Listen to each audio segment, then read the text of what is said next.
Good morning, Metro Nui!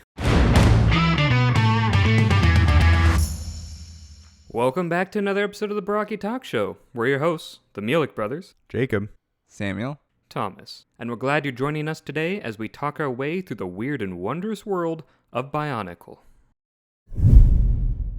But first, coming up on the Barraki Talk Show. Whenever people are near Piraka, the narration always takes time to explain, like, his powerful sinews that are more, like, he's radiating power greater than any being they've ever seen before, with the tendons that could shatter a mountain, like he picks up Haka, and it's just so funny how much they glaze Axon in Piraka. So then Zaktan, knowing this is a massive advantage for Tahu, starts rage baiting him. It's like, maybe you're not a real warrior, maybe you don't care enough to fight without the shield, go full offense, you know? And Tahu is the most easily rage-baited character in Bionicle. He's like, you know what? I'm gonna kill you. Are you telling me Jacob is Tahu? I'm guessing it's like a Kitongu mushroom situation. All that and more coming up on the Barraki Talk Show.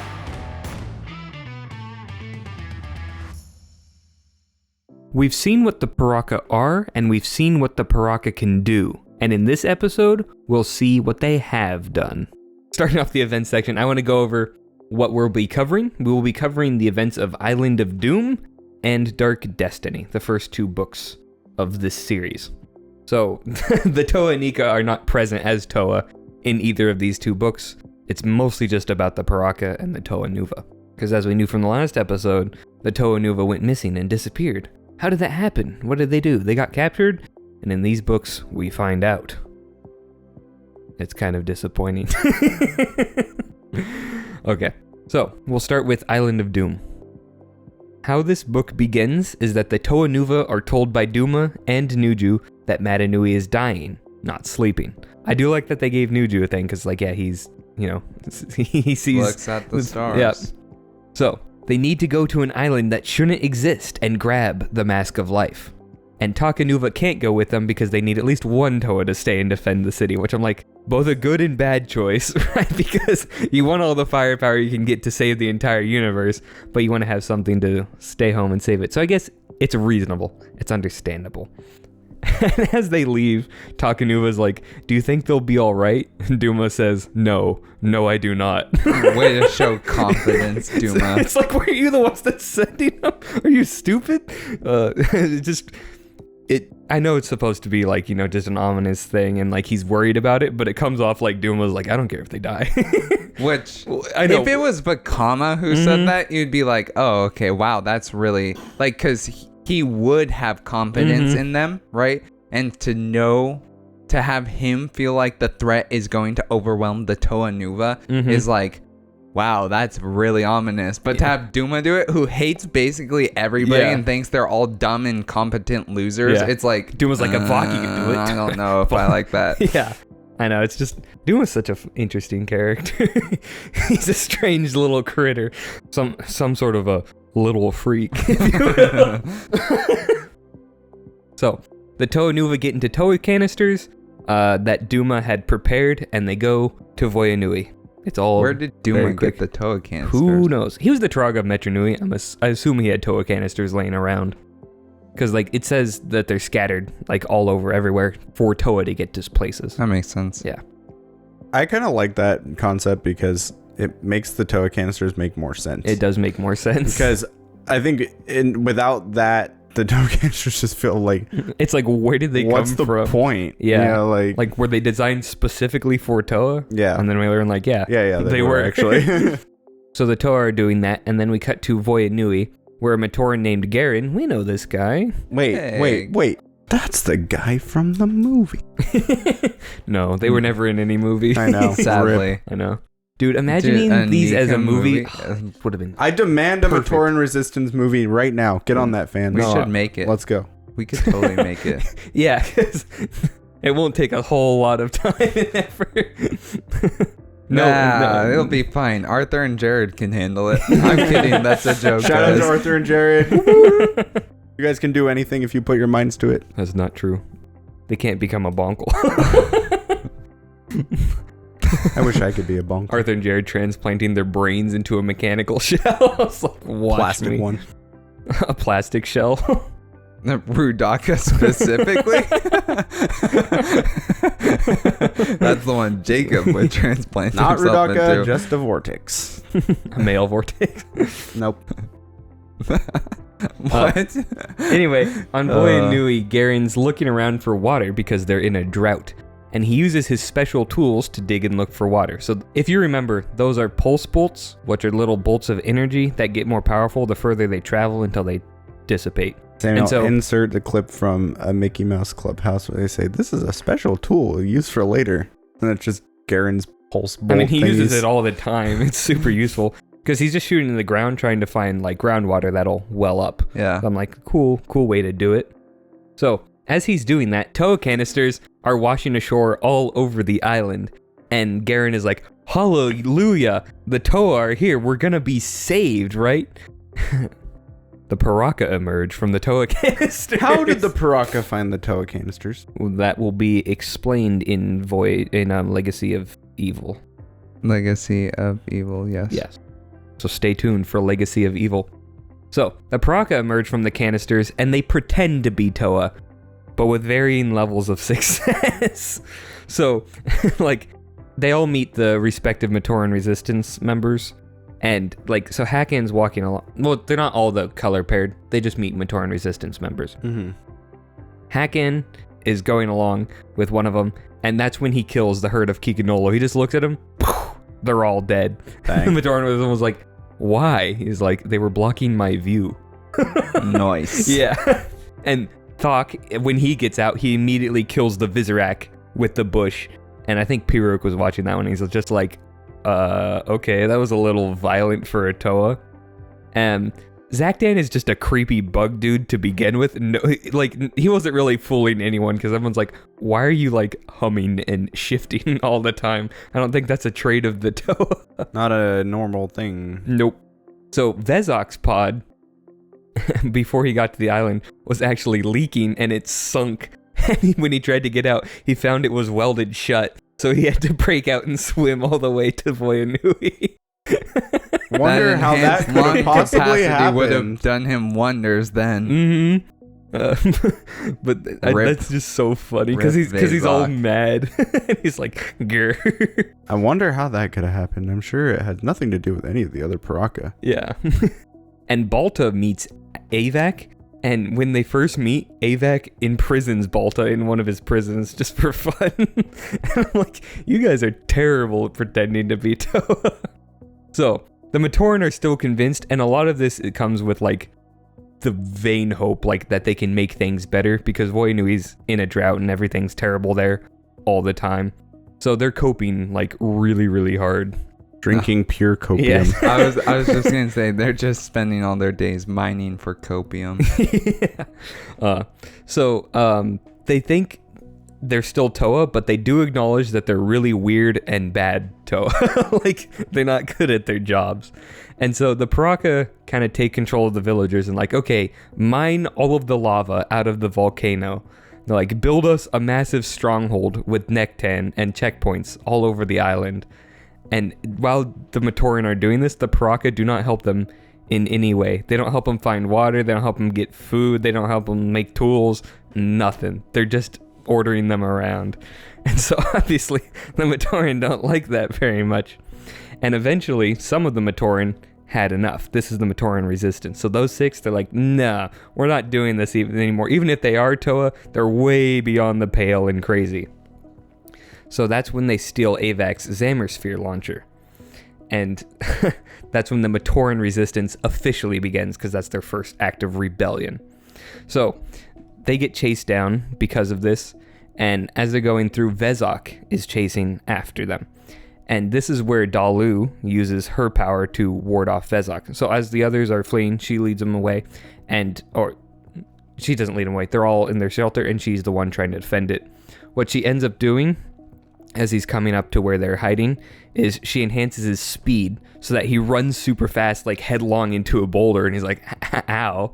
And then as he's like leaning against the boulder, she enhances his strength, so it just entirely crushes and vaporizes the entire boulder. And so he falls on the ground again. And then he's like, I'm getting tired of this. So then she's getting like really woozy, and she uses her final power, or her final use of the power, because she's getting tired, to enhance his hearing. So he just like can hear everything on the entire island all at once. And he's just like, nope, I'm out of here. And he just leaves because he's like, it's not worth it. So I was like, yeah, that's a cool way to use that ability. And it's one of my favorite scenes in the whole series. It's interesting that like Dalu can use it on just like passive natural traits, right? Like just your strength or your speed or, you know, like your hearing. It's not like he's using powers and she's like, that's what's being enhanced. It's like just normal run-of-the-mill things. Yeah. And that's, yeah, I think that's cool. I love the degree it enhances them too, because like he's leaning against a boulder and it just shatters the whole thing. It's like, holy moly. Imagine if you paired this with someone offensively, like beef up Brutaka's strength and just one shot an entire island. Beef up Nocturne. Beef up Kreka. Literally upscale Kreka. Upscale? That's a Kreka upscale, actually. Yeah. So, double upscale? Double upscale. How upscaled is Kreka now?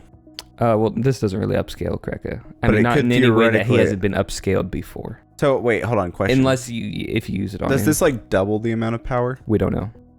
Let's say it doubles Presumably way more than that, because if he can hear everything on the island. Yeah, because I would assume it'd be, like, maybe even 100 times multiplier, because it does crazy stuff. Like, hearing everything on the island is crazy. Crushing a boulder from just natural resting on it is insane. And he was at it like a casual stroll when she enhanced his speed, and he went like almost teleportation levels. Okay, so let's say Piraka is stronger than Makuta already, right?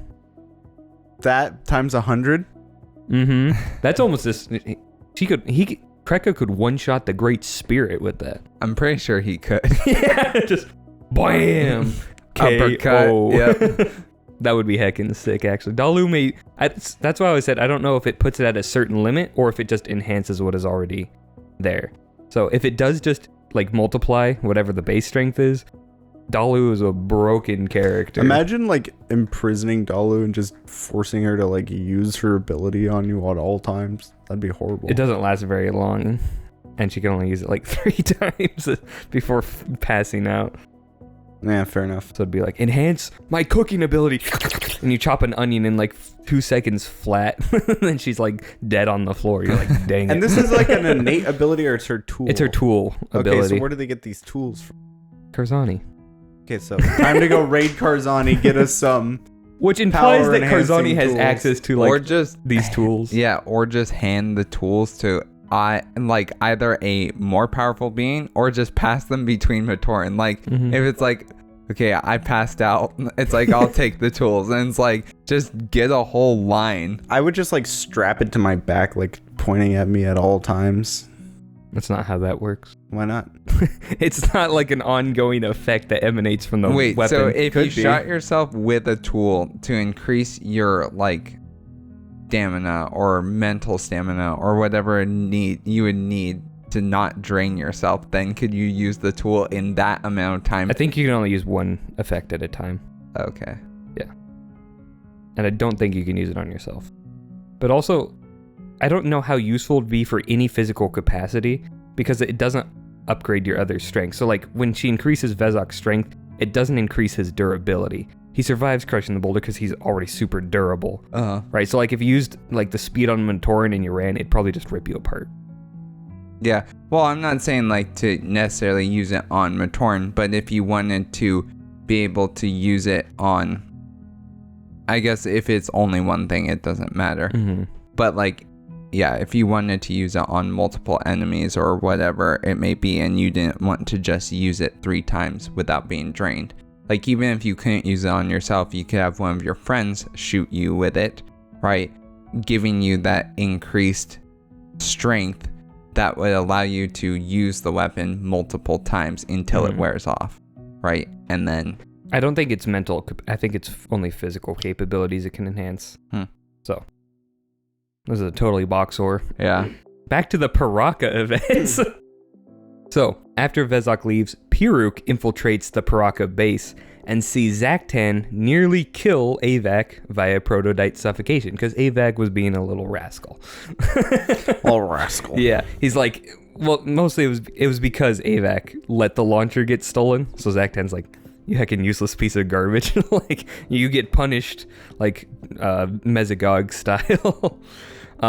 So this is when Piruk's like, okay, these guys aren't even just bad Toa, they're straight up evil. Because Zaktan's like, yeah, we're dark hunters and we're really, he kind of just exposits, you know, and it's like, yeah, there's no doubt about it anymore. These guys are evil. So at this point, Zaktan's like, the Matoran are rebelling. We need to win back their trust. So he sends Hakan and Avak to stage a monster attack to win the Matoran's trust back. So this is where Hakan and Avak combine their elemental powers and make a giant rock lava monster burst out of the volcano and start rampaging. Then they go in and heroically save the day, right? And they're like, this is why we had you drain the volcano, so like you'd be safe from these monsters, so on and so forth. And it was a pretty good PR stunt, although I still think it's a little unrealistic how the Matoran just like, yeah, we totally believe you now, woo! And so... PR stunt that the MR did not believe. Yes, exactly. Because the Matoran Resistance have proof straight from Zaktan's mouth that they're a bunch of evil dark hunters.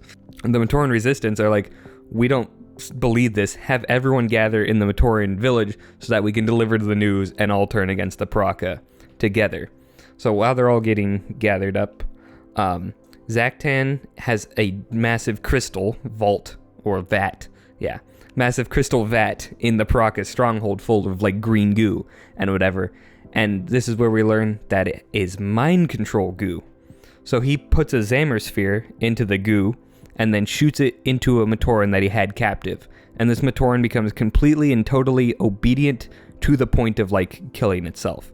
And he's like, excellent. So then when the Matoran are all gathered in the village and the Matoran Resistance are about to go tell them, the Piraka are like, oh boy, all these guys are totally clumped up and easy pickings. So they surround the village on all sides and just start unloading Zammer sphere after Zammer sphere into the villagers, right? The great Matoran enslavement. Mm-hmm. And like I said, they're all huddled in packs, just like screaming, crying, because there's nothing that can help them. They're not even able to take out a single Piraka. What are they going to do against all six in an ambush scenario? Yeah. So that's when all that happens, and it's a great moment.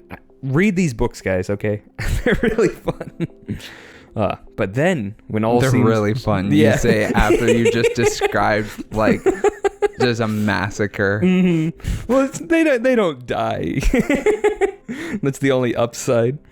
But then, when all seems darkest, the Toa Nuva arrive. Dun, dun, dun. Hoorah! The Toa get out and they start scouting around the island like, ooh, what's going on here? We need to do some whatever. But before they get too far, Hakan and Radiak see them.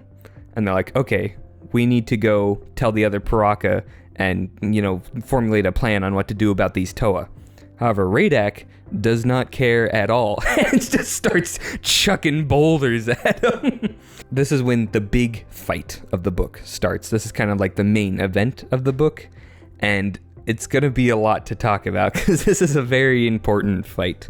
The Toa are taking it pretty casually to start, you know. They're bantering, they're calling dibs. They're like, oh, who's going to take out the Piraka? Oh, you can do it, Kobaka, or whatever, right?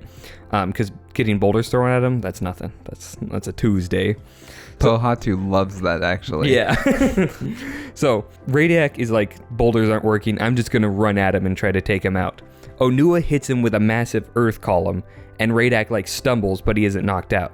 And then Onua was like, maybe I hit him at a weird angle, okay? So he hits him with an earth column twice the size, and literally nothing happens. So we know that this is Radiak's ability, making sure he can't be defeated by that twice. Yeah. The Toa Nuva are just like, how tough is this guy? Right? Because imagine thinking your opponent is like just physically that strong. Like it's just not affecting them. Like what a demoralize that would be. So while Radiak's doing that, Hakan retreats and finds Zaktan, who is coming to help. So they start heading back to the battle. In the meantime, Radak has been surrounded by all the Toa who have all used their powers individually to take him out. But then he just keeps getting back up, then they keep shooting him down, and he keeps getting back up until he's immune to all their powers, and like, dang it. And they debate using a Toa seal here. They're like, should we Toa seal him? And they're like, if he gets back up from every defeat and we use the Toa seal and he gets out of that somehow, he's gonna be immune to the Toa seal. So let's kind of say that as a last resort, because that is our trump card, right? Yeah. And I'm like, that's kind of a good point, because no, I don't.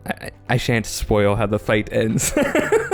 The Matoran resistance. Yeah, it's Matoran resistance. No, we win Piraka. for getting to read this amazing story. Turns out, spoiler alert, the Matoran resistance actually did get mind controlled, and so they come in and stab all the Toa in the back in the middle That of the would be a fight. crazy plot twist, Yeah. actually.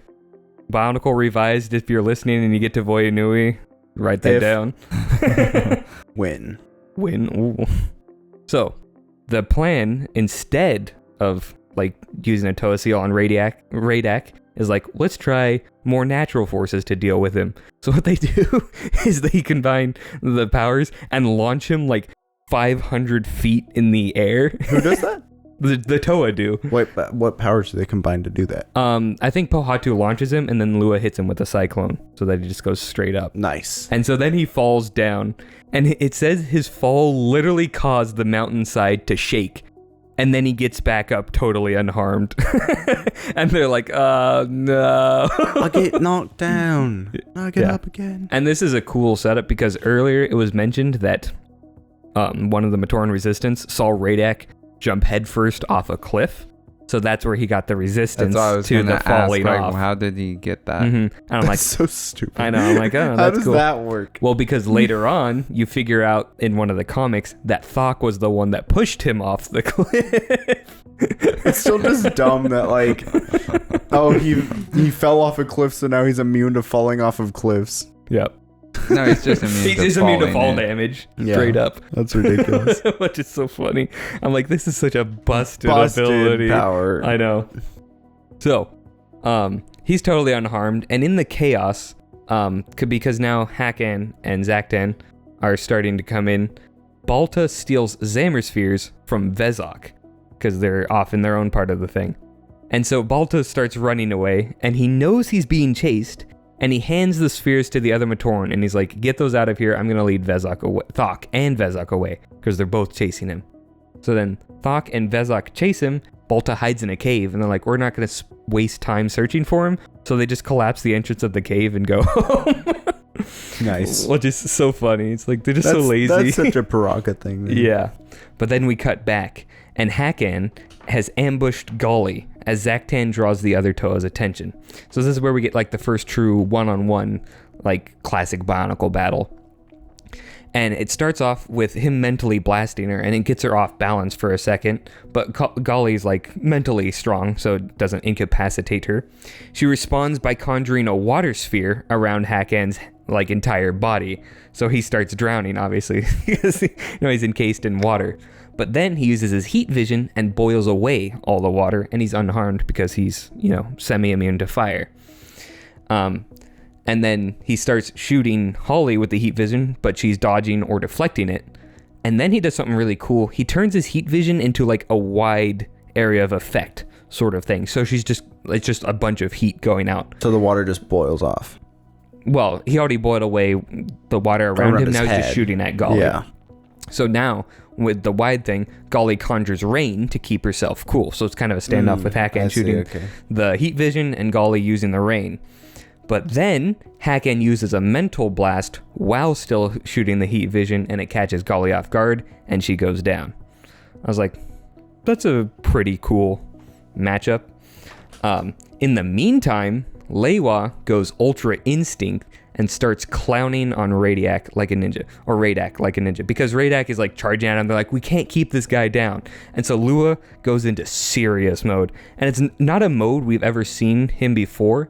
This is how I imagine, though, like when he was going to ambush the Borak call, like when he's like super serious, this is what he does, but he actually gets a moment to shine. So like Radak comes at him and he like dodges to the left. Radak comes at him again, like, the classic like ninja moves, but then he like... he pulls off the funniest combo move I think in the entire series. As Radak's coming again, he like ducks and sends him flying with a little bit of air power into Pohatu, who uses both legs, like he goes on the ground and like springboards with his legs up, kicking Radak into the path of Onua, who jumps up and then uses the Pakari to double hand slam Radak into the ground. That is sick. Yeah, and it just like shakes everything. I'm like, man, getting full on hit by Onua and Pohatu is just like one of the most painful sounding things. This might be the ever. greatest fight the Bionicle, like in Bionicle, so. Determines on how you would rank it, but let's get all the way through and then form our opinions on it. Okay. Yeah. I wish that they had just, at that point, Pohatu could have just split the earth open, or I guess the stone. Pohatu or Onua, whoever, split it open, dropped him in like they do to Brutaka, and just like closed him in for... I feel like that would have actually... It would have worked, stopped except him. It doesn't involve boulders, so why would Pohatu do it? That's fair. Just drop him straight through the planet. through the island. Yeah. So that would be kind of cool. Send him to Mara Nui. But then they do defeat Radak temporarily because Lua arm locks him so he can't get back up because he's like face down on the ground. And then Onua makes like earthen bindings all around him so like he can't exert his strength. And so that actually does keep him down. I'm like, that's also a cool way to keep him down. So I really appreciated that scene because Lua gets a chance to totally shine. And then Pohatu and Onua, I just love them so much. Then we go back and Avac is using his power to make a flaming cage around Kopaka that gets hotter the more he tries to cool it down. So Kopaka's like, Tahu tried to put a fire cage around me once and I just froze it. So he tries that and he's like, it's not working. Tries it again, it's not working. Then Avac explains the ability. He's like, oh yeah, it gets hotter the more you do it. And then Kopaka just keeps doing it and getting hotter until he passes out. And this bugs me. Not very smart. I know, I'm like, why would this work on Kopaka? Like the most intelligent and analytical of the Toa. Yeah. That doesn't make any sense. I don't know if I'd say intelligent, but analytical, yes. He's pretty smart. He makes some pretty stupid decisions. That's wisdom, not intelligence. Yeah, that's a fair point. Like Kopaka is like, he's able to analyze and break down information extremely quickly. So I would say it just didn't make any sense. Especially because like you were presented with the one thing that makes the flames hotter and you just keep doing that. It's like, just freeze Avac instead. He's standing right there talking to you. Like, what is stopping you? It was just intelligence. It was just so bizarre. And I don't know, it bugs me, but we'll get to that later. We got to keep him moving. So this is one of my favorite parts of the fight. Tahu duels Zakdan sword to sword, or sword to scissor, I guess. So because since they're the respective leaders, you know, it's kind of like a grudge match thing, and they're both going all out. And Tahu is like, you know, he's like making his sword on fire and whatever. And Zakdan gets one opening and goes to attack Tahu, puts down the How, and it blocks him. So then Zakdan, knowing this is a massive advantage for Tahu, starts rage baiting him. It's like, maybe you're not a real warrior. Maybe you don't care enough to fight without the shield. Go full offense, you know? And Tahu is the most easily rage baited character in Bionicle. He's like, you know what? I'm gonna kill you. Are you telling me Jacob is Tahu? I'm gonna chuck you into Mount Mangai. Point proven. Yeah. So as both are standing, they're kind of like at a raised point looking down at the rest of the battle, and they're just dueling. And it's a really close duel because Tahu is slightly more skilled, and he has longer swords, and he has two of them, so he has a lot of advantages. But Zakdan is faster, and he can rearrange his entire body at will. So any strike you hit that's too slow, he's just gonna move around, right? And also he can like detach his arm and send it around.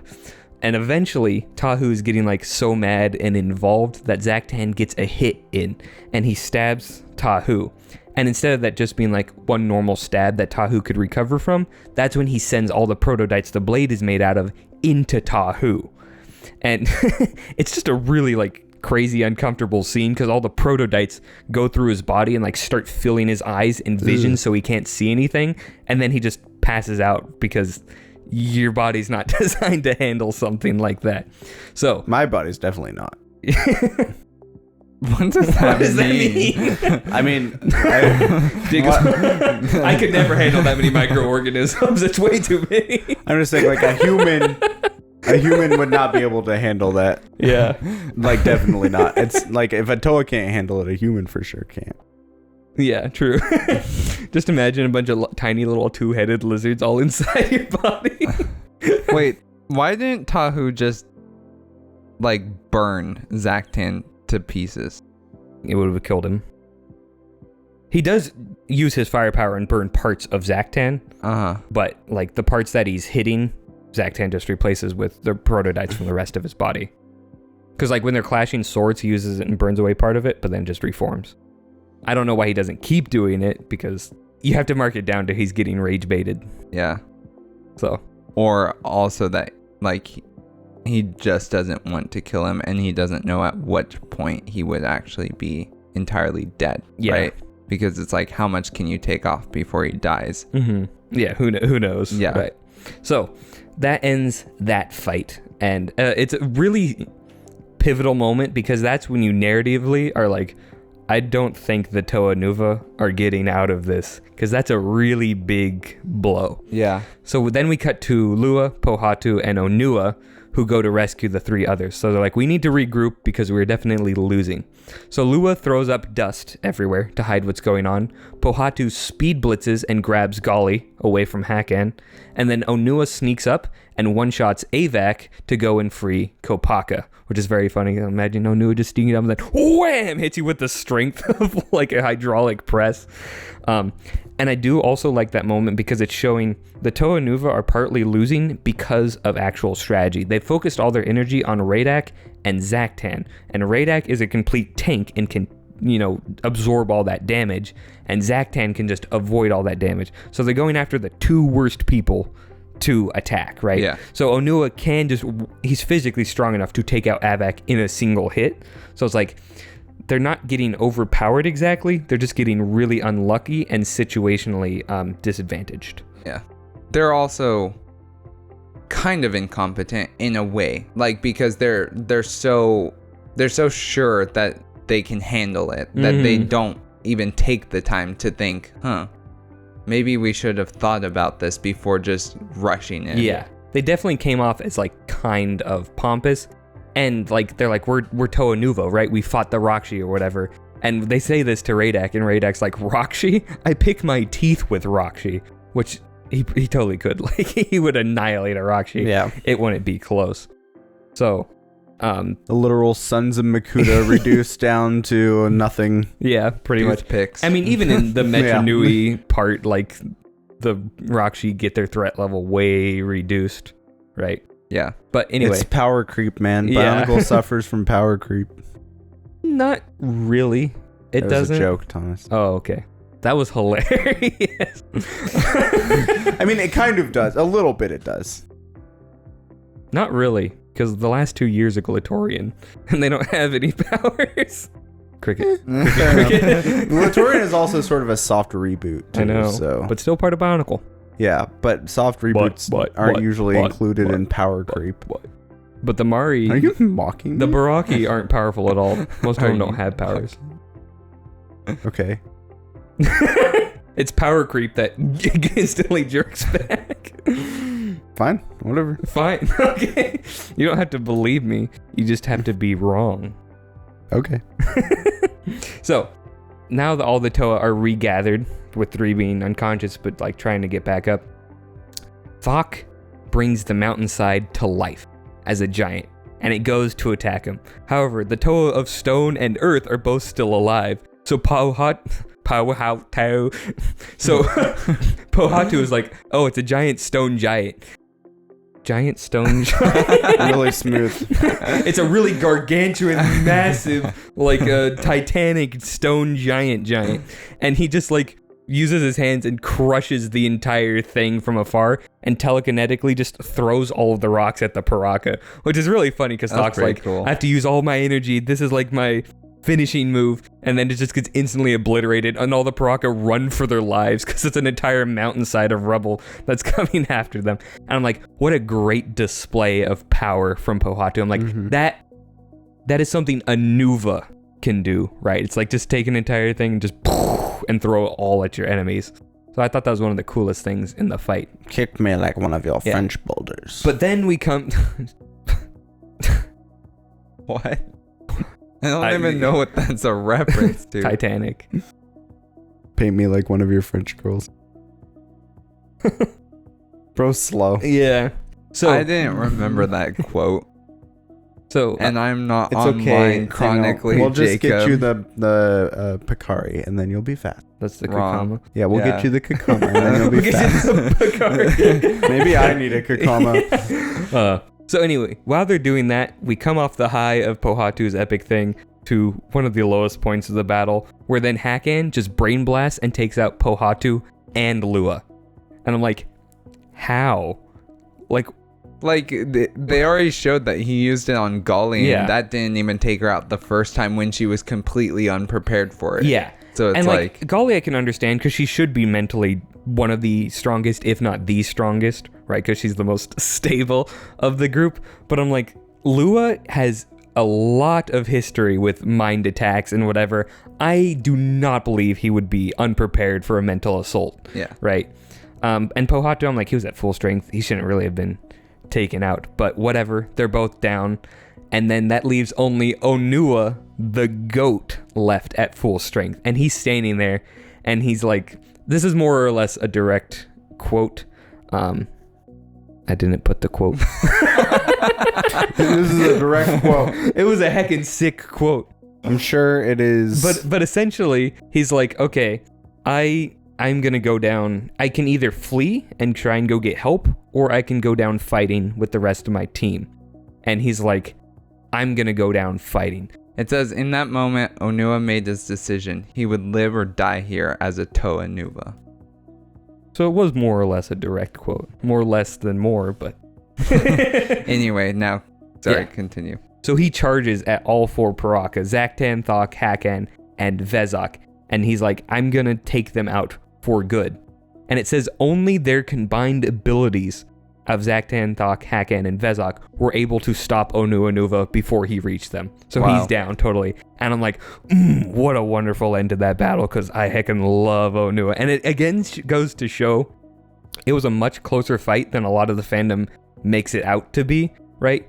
Because with Bionicle's combat being so strategy and ability focused, Onua had the power to take out almost all of the Piraka if he got the chance.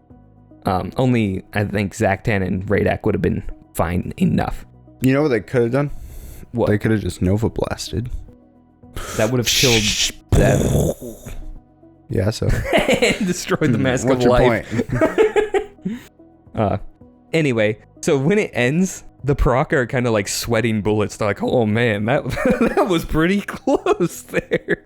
But then Zaktan is like, they're asking Zaktan, like, what should we do with them, right? Like, do we keep them alive? Do we loot them? And Zaktan's like, I know how dangerous Toa can be. Throw them all in the volcano, just kill them. But also take their masks and weapons, because we want those. So, that's how the fight ended. What are your guys' thoughts on the Toa Nuva getting Wharf effect? Wharf effect. Yeah. What is that? What is that a reference to? That's from Star Trek. It's the trope when the combat character, the high-powered guy, always loses in every fight, because Star Trek isn't a show that you win by fighting. So Worf, the chief security officer, always gets neutralized. That's where the Worf effect comes from. So like the Toa Nuva are the most powerful, the best Toa team ever. Right. And then they go and they get beaten by the Piraka in one fight. And then the Toa Inika somehow managed to defeat them. So that's why I reference it to getting Worfed. I personally think the bones of the fight are solid. I like a lot of the ability interactions. I like the characterization of the Piraka and the Toa Nuva for the most part. The Piraka are kind of busted power-wise because they have so much versatility in what they can do, and what they can do is so damaging, right? Like, especially the prison power. It's also interesting because the Toa Nuva have never fought like cunning and truly intelligent foes. Like, they fought the Borok, the Rakshi. They fought the Call, but only with their mass powers, not with their elemental powers. Yeah. So it does make more sense why they would lose, because they're completely unprepared for this type of foe, right? Yeah. But also it kind of feels like you could have used smarter strategies regardless of what opponent you were fighting. Yeah. Like I said, I would chalk it up to just kind of a lack of humility. Like, it goes along the lines of they just didn't realize that they thought they were the most powerful beings, really. Like, it's the equivalent of like when you're playing an RPG and you are you have super high tier gear for the area you're in, and then you go into the next area and you just get immediately annihilated because you think, I'm like super strong and tough and I got all these abilities and I can beat anything. And then something way stronger than you comes along and just wipes the floor with you. And the Toa Inika win because they use cheese strats.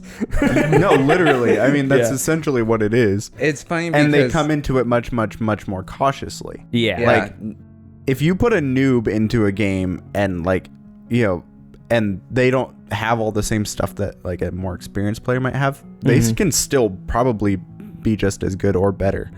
Yeah. And the Piraka have a lot of experience fighting and killing Toa. Yeah. So like they're not caught off guard that much. How many Toa teams have the Piraka killed, do you think? Don't know. A lot of them have been said to have killed multiple Toa. I think Radak said to like have killed over a dozen Toa. Dang. Yeah, which is crazy. But they were Dark Hunters for a long time too, so it's like they had the chance. Yeah. The opportunity. But one thing I felt, I'm like, if they were the protagonists, I felt like they would have pulled out the fight, even if all the circumstances had been the same, because I think they could have just been a little smarter. Yeah. But any overall thoughts before we move on to the specific? I still think it's one of the most elaborate fights that we've had. Yeah, it is one of the largest scale, and it takes up a large chunk of the book. Yeah. I think that's really cool. And there's a lot of cool stuff going on and a lot of interesting things happening. I think this one's more interesting than the one in Power Play, to be honest. Yeah, because this one there's more interactivity, whereas in Power Play it's just one-on-one duels, essentially. This would make an incredible animation. Yeah, I would love to see this with some changes, I think. Kopaka would need something else to do. Because in terms of justification, I broke down which Toa I think are most justified in their defeat and which are the least justified.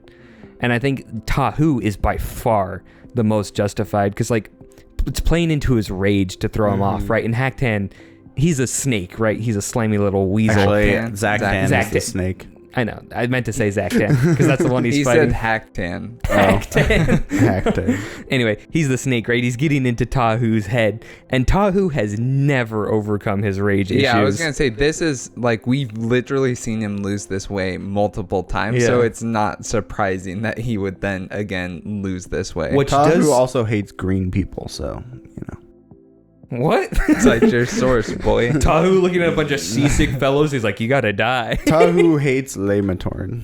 True story. He does. I'm just kidding. I'm just making stuff up. Tahu watching Empire Strikes Back. He's like, no.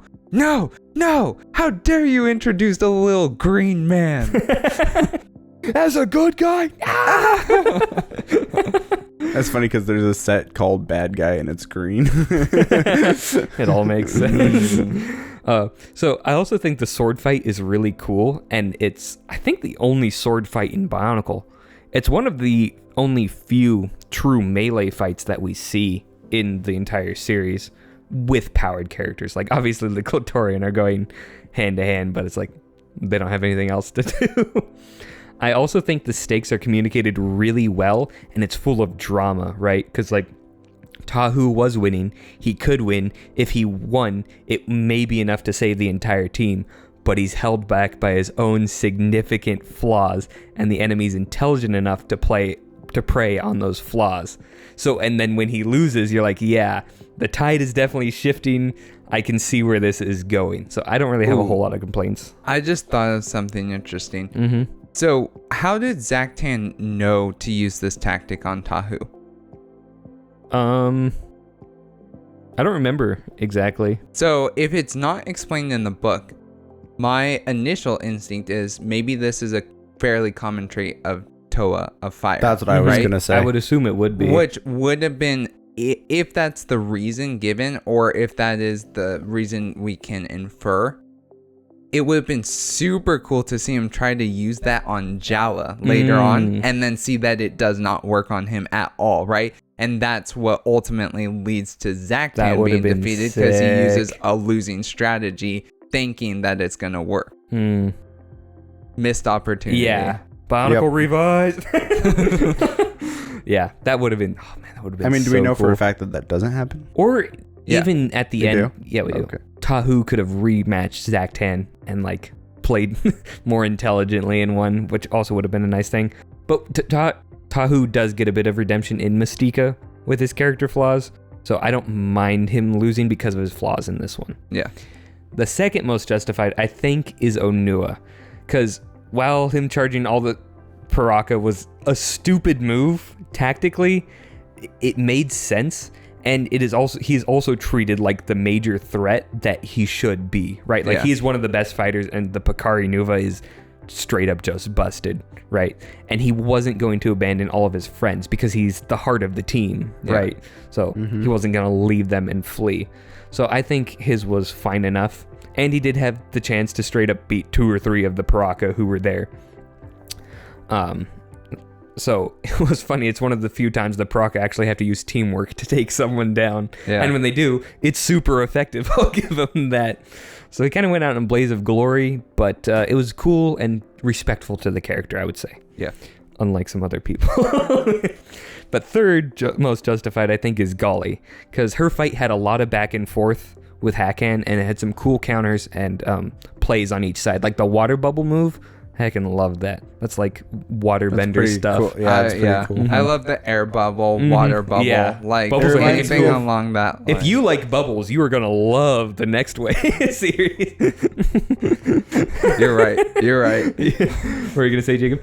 I was gonna say it reminds me of in Sky High when he's like suffocating the guy with the speed powers. It's like very similar. Just suffocation is just a great way to go, you know. No Or oxygen, drowning. no flames. Which, you know, that's what Golly was going for, more or less. Yeah. No oxygen, no life. I like is how what she was going totally okay with just drowning a guy. for. Well, he wasn't he gonna was die passed from it. out Yeah, first. yeah. she Well, could have maybe. taken the water out of his lungs. That's true. Yeah. I was kind of thinking though, I'm like, why didn't she just make a tidal wave and just like wash him away? Like just he's gone. Knock him into the ocean. Yeah. Like we've seen how much water she can I generate. mean, It would Hakan not be an already issue. won one battle with the water, so, you know. But What? she is Escaping able to, from the leaky... Vezok escaped. That's I thought it was Vezok, yeah. Hakan. Oh, No. okay. I Sorry. thought Hakan's you were the one who talking about the- sabotaged it. Oh, okay. Yeah. Got it. Sorry, I got it mixed up. Which we haven't explained We haven't yet, explored, but in case you couldn't figure it out, it was welded shut by So, heat vision. I think I was right then. That is Vezok is the one who throws Hakan at the Maniko. and then Hakan? Isn't Hakan. Hawken. I've been calling him Hakan. Hawkins, We've all been calling him Indiana. Hakan. Yeah. Anyway. Yeah. And I also think mentally she should be able to tank more mental blast than anyone else. Because that just makes sense Technically, to me. she did. She took 2. Yeah, true. But Hakan did have to really work for winning his fight. So I'm at peace with it enough. Yeah. It wasn't just a complete Wipe out. slaughter. What I'm not at peace with are Lua and Pohatu, who both just like got one shot by Hakan. It's like, what? Especially in the moment of their glory after they tag team Radak and blow up the entire thing. And I also love the idea of Lua just having ninja skills like that, because I'm like, yeah, you play into the agility of the Matoran and with the katanas, right? It's like that's also associated with ninjas. So I just thought it was a cool way to go with his character and a cool and unique fighting style for Bionicle.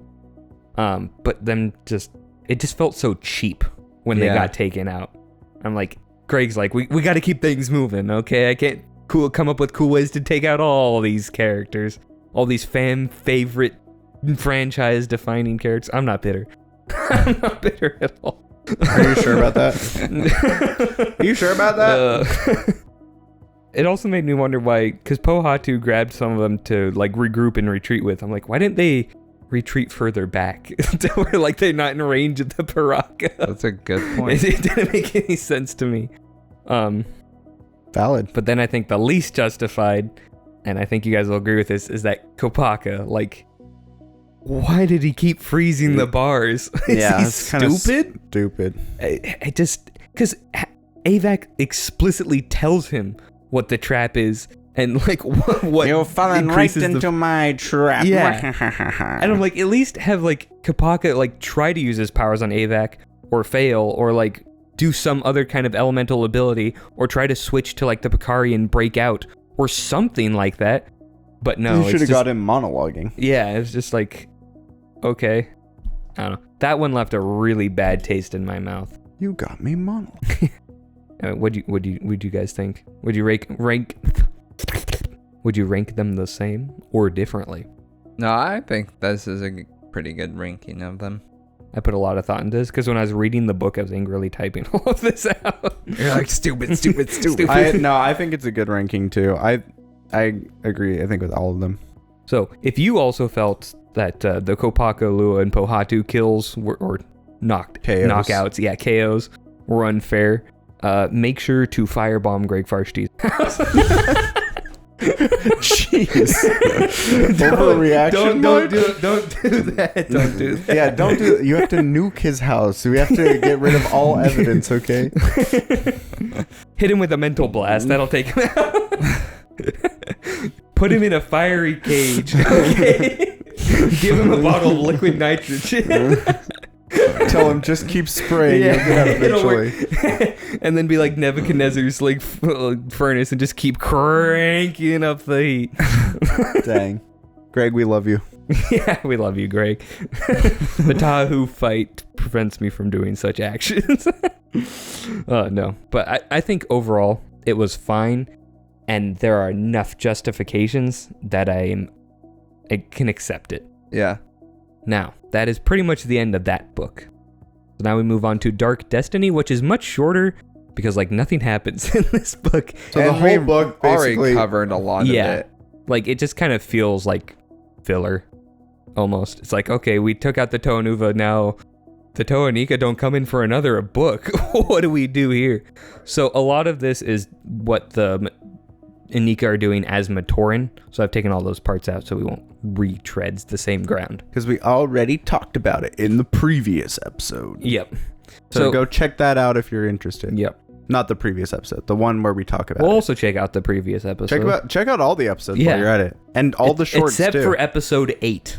And go check out our Instagram account where there are no memes. Yep, no I memes. think episode 8 was Barraki. Oh, please check out that episode. That episode's hilarious. Check out the one that says sandwich on a Tuesday as well. What a funny quote. The first one. If you see the episode with the Rudaka cover art, watch that one. You'll like it. You'll like it. Trust me, you like it. So, Dark Destiny starts with the Matoran Resistance hearing the Piraka are going to chuck someone into the volcano. So they follow as 2 of the Piraka, I think, are dragging the Toa Nuva. Or no, I think 5. All the Piraka, except Zaktan, are dragging the Toa Nuva up to the volcano. Because he's the leader and he went back to the base. Oh, he's too busy scheming and plotting. They air the same grievance. They're like, how come Zaktan doesn't have to do this, right? So the Matoran Resistance are like kind of watching and waiting as they're getting dragged up to the volcano. And the Matoran Resistance don't have Balta with them currently. So when they first hear about it, they're like, oh man, they're going to throw Balta into the volcano. Then they go and they're like, it's a bunch of Toa looking things over here. Like we made that mistake once. Yeah.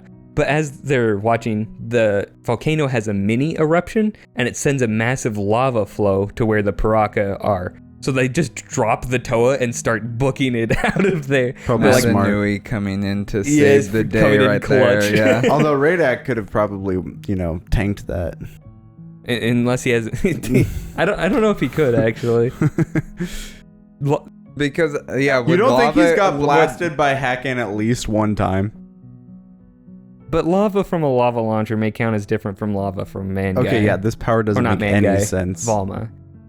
The power is so weird and specific in some of the things it counters, and like very broad in other things that it counters. Like, does he just need to like burn off his toe to be invincible? Yeah, that's what I'm wondering. I'm lava, or does he need to have been submerged in lava? Like if he falls off a cliff and gets a little ouchy, is that the same thing as falling from, multiple miles feet, up? Yeah. Yeah. And like a lot of times lava and heat and fire are treated as if they would kill Radak and the rest of the Piraka. So I'm like, can he even adapt to lava? Because it wouldn't be defeating him essentially until he's dead. Maybe that's the caveat. That's what I was saying. Like, what does that mean? Yeah. How are you defeated by lava? Yeah. I don't like thinking about his power because it's kind of nonsense and overpowered. So moving on, they dump the Toa Nuva and they're all gonna get killed by the lava flow.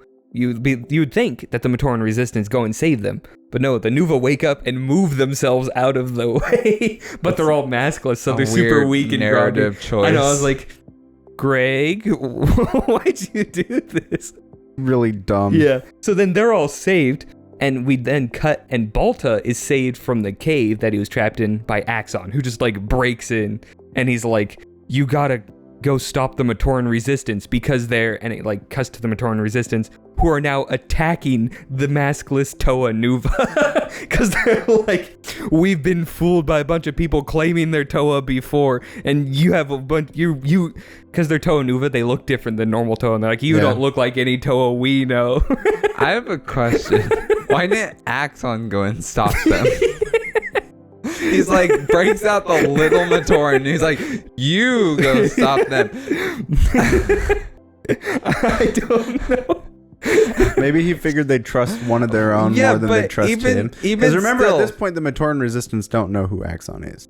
True. Only Kazi does. But let me explain really quickly. Balta trusts this guy he's never met before, right? And he's like, yeah, this guy must know what he's talking about. And he's like, those maskless thing, those are Toa. And he's like, okay, I believe this guy that I've never seen. Well, right? he did save his life, to be fair. I would trust Axon. True, but I don't know if that's an exact... I would trust when your opponent's guy the who saved my Piraka, I life. would trust anyone who saves my life. But my point still is Axon could have gone up there and at least gotten their attention away from the Toa and then had enough time to convince them, like, because he could have withstood a lot of their attacks. He would have been like, guys, chillax. I'm on your side. I guess the narrative justification would be Axon doesn't want to be too public because that would draw out Brutaka to go attack him. And Brutaka, and that wouldn't be good for anyone. I guess that's true. So yes, that's how you justify it. Really quickly, yes. I thought that in one of the episodes where we talked about the Inika, that you said that the Nuva were defeated because of Brutaka. Mm-hmm. We'll get to that. It's in this book. They will still be defeated. Trust me on that. Because in Power Play, they're going to find the captured Toa Nuva, right? Yeah. So you know this isn't going to turn out well.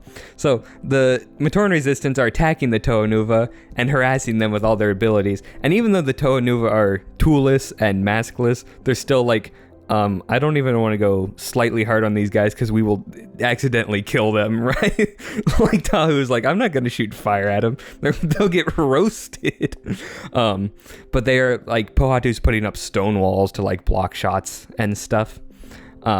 And Tahu's actually being a really good leader here. He's like trying to keep them all together, and he's like, stay focused. Okay, I know we're groggy and weird, but he learned from his duel with Zaktan. He's like, we're not splitting up. We're not charging out into the open, okay? We're just going to play things safe and simple. And I'm like, ooh, yes, juicy. But then, as with the Toa Nuva in these books, a good thing is followed immediately by a bad thing, and that Dalu uses her power and increases Golly's eyesight by the same degree, and it increases it so much she's able to see down into the molecular level, right? Like see everything in the molecular level, and it literally drives her insane. And again, I'm like, Golly going insane from just like I can understand why it'd be a traumatizing experience, but going insane from it seems a little far. Because when she's doing that, she runs as fast as she can, just totally away from all the Toa. And I'm like, I don't know. It felt very out of character. Yeah. For me. I don't know. If suddenly you were just seeing things that you'd never seen before, like... I would close my eyes. And she did close her eyes. She sees through her eyelids. Yeah, that would be horrifying. Yeah. That would be horrifying. Mm-hmm. No, like, I understand why it'd be horrifying. It's like, same as with, like, when Zach 10 throws his prototypes up. And especially like, if you don't really know what's happening. Yeah, and because it's an invisible power, she doesn't know what's happening. Which, again, shows the horrors of bionicle warfare. I didn't know, like... That short is incredible. I made it, by the way. Go look it up on the Piraka Talk show. Horrors of bionicle warfare. But, like, yeah, you do not want to be fighting because you can get struck down by anything at any time for any reason, really. And so, I don't know. It just never felt right with me. But she does quickly run into Axon, who's kind of, like, making his way back. And he just, you're healed. And she's no longer insane. She's like, oh, thanks. How does that work? He can just do that. Okay. I'm not joking. He can cure insanity. Samuel, like, what a weird and specific when are you going to power. stop asking why these characters have specific abilities? Why does the buzzsaw shoot ice or water daggers? Huh? Why does the drill just magically turn things into quicksand? That makes it sort of sense. No, it doesn't. Like drills, stop like loosen bonds stop between. deluding yourself. Okay, sure. Back to the main fight, Kopaka gets really mad that this is like happened to Golly, and he just starts walking towards the Matoran, and they start unloading on him, and he's just tanking all the hits, and then he just like flash freezes all of them. I'm like, okay, that's pretty cool and brutal. It doesn't feel like a very Kopaka moment to me. I'm like, I don't think he'd be the one to do that. That feels like a more Tahu thing to me. Yeah. Maybe Pohatu if he wanted to go spicy with his characterization, but cool nonetheless, I find. Get it? Cool? Anyway. Har. So then Balta jumps in and he interrupts the battle and he's like, calm down, guys. They're not evil. And so Onua becomes kind of the voice of reason here because, you know, he's the goat, and he calmly shows that the Matoran that he's trustworthy. Oh yeah, and I forgot. It's stated that the Piraka took all their weapons, but at this moment, Onua throws down his weapons and starts like taking off parts of his armor that he can. And I'm like, he's Batman. Yeah. He just had one slipped in his like. It's said to be his quake breakers though, so I'm like, it's not a small weapon. He's like, that's straight up his quake breakers. I'm like, that was probably just a continuity error. Yeah, it seemed like a continuity error, but I'm like, it's just funny. So then the Matoran decide to exchange information and they team up. Then we cut to the Piraka, and Hakan is spying on Zaktan, and he finds him meeting with Brutaka. So we've never really met Brutaka up to this point, but from the previous episode, we know that he's stupid powerful. So Zaktan knew Hakan was spying on him, and he's hoping that he'll get killed because Brutaka doesn't like being spied on. Right? That's a brilliant strategy. I know. I'm like, oh, that's genius. Maybe he is the snake. Jean Roby is a snake. So Zaktan the snake. What's with all the French today? Anyway, so Brutaka heads out, and Hakan follows him. And as he's following him, Brutaka suddenly like goes super fast, speed blitzes him, and like catches Hakan, I think by the throat or something, and he starts questioning him. And whenever people are near Brutaka, the narration always takes time to explain like his powerful sinews that are more like he's radiating power greater than any being they've ever seen before, with the tendons that could shatter a mountain. Like he picks up Hakan. It's just so funny how much they glaze Axon and Brutaka. It's funny. Deservedly so. Yeah, they live up to it. They're so absurdly overpowered. It's not even funny. So then Hakan's like, we don't need to fight. In fact, we can take down Zaktan together. And Brutaka's like, why would I take down Zaktan? He's my ally, and he gives me the Zammer spheres. But he's also like, he is my ally because he gives me access to the Zammer spheres, implying that if Hakan can get control of the Zammer spheres, then they can have a bargain. I'm like, ooh, that's a really cool thing to do, and a bit of subtle characterization for Brutaka. Yeah. So I thought that was cool. So That's pretty cool. then we go, and while looking for the Toa, Thok convinces Avak to betray Zaktan, because everyone's betraying Zak. This book is just wall-to-wall betrayal. So Avak's like, you know what? Yeah, I'm in. So then they all go, and they go and attack Zaktan. Avak just straight up imprisons Zaktan, and it's like he can't do anything to get out of it, right? Hakan shows up, and he fights Avak, while Thok is sitting there watching all of this go down. He's like, this is a kind of a complicated situation. And before things can escalate further, Brutaka shows up, and things kind of chill out and get very calm. But yeah, outside of the fortress at this moment, the Nuva are trying to break into the stronghold to get their masks and tools, which they sometimes have and sometimes don't have. Yeah. Yes. So, but at that moment, Radak is coming along, and he's just going inside the Piraka stronghold because that's where they were all going. And so they're like, there's a massive door blocking the thing, a door that they explicitly call a door, and it has a lock on the door. And so Radak is coming along, and Lua starts baiting Radak. He's like, ooh, come and get me. So Radak starts charging at him, and he dodges, and Radak runs and breaks the door. And he's like, we should call you Radak, defeater of doors. Again, just, it feels so bizarre how explicitly the doors are mentioned, with even characters calling them doors in dialogue. I'm like, Greg, what happened to you? Doors aren't canon on Mata. Yeah, I know. Okay. But here's the question raised by that. Mm-hmm. Lua's only experienced Mata Nui and a tiny bit of Metro Nui, so how does he know what a door is? Metro Nui. Easy. Did we see any doors on Metro Nui? Did they explicitly mention all have any doors? Every single archive. We've been over. Those are hatches, Jacob. Just joking. Those are explicitly said to be doors, by the way. Yeah, true. I'll give you that one. Anyway, it was just such a funny moment that contradicted the meme so bad.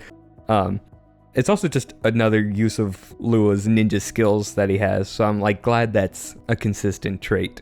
And it's also glad that they're totally like clowning on Radak, because it's very cathartic. So Radak breaks down the door, and they all go into the Piraka stronghold. So Radak runs faster, though, and to go and get the other Piraka to tell him the Toa Nuva are coming, right? But then Radak comes out, and he sees all the Piraka fighting each other with Brutaka there. So then he assumes that Hakan is the cause of all this and starts choking him out. Which I'm like, good assumption, actually. Fair point. I would be with you.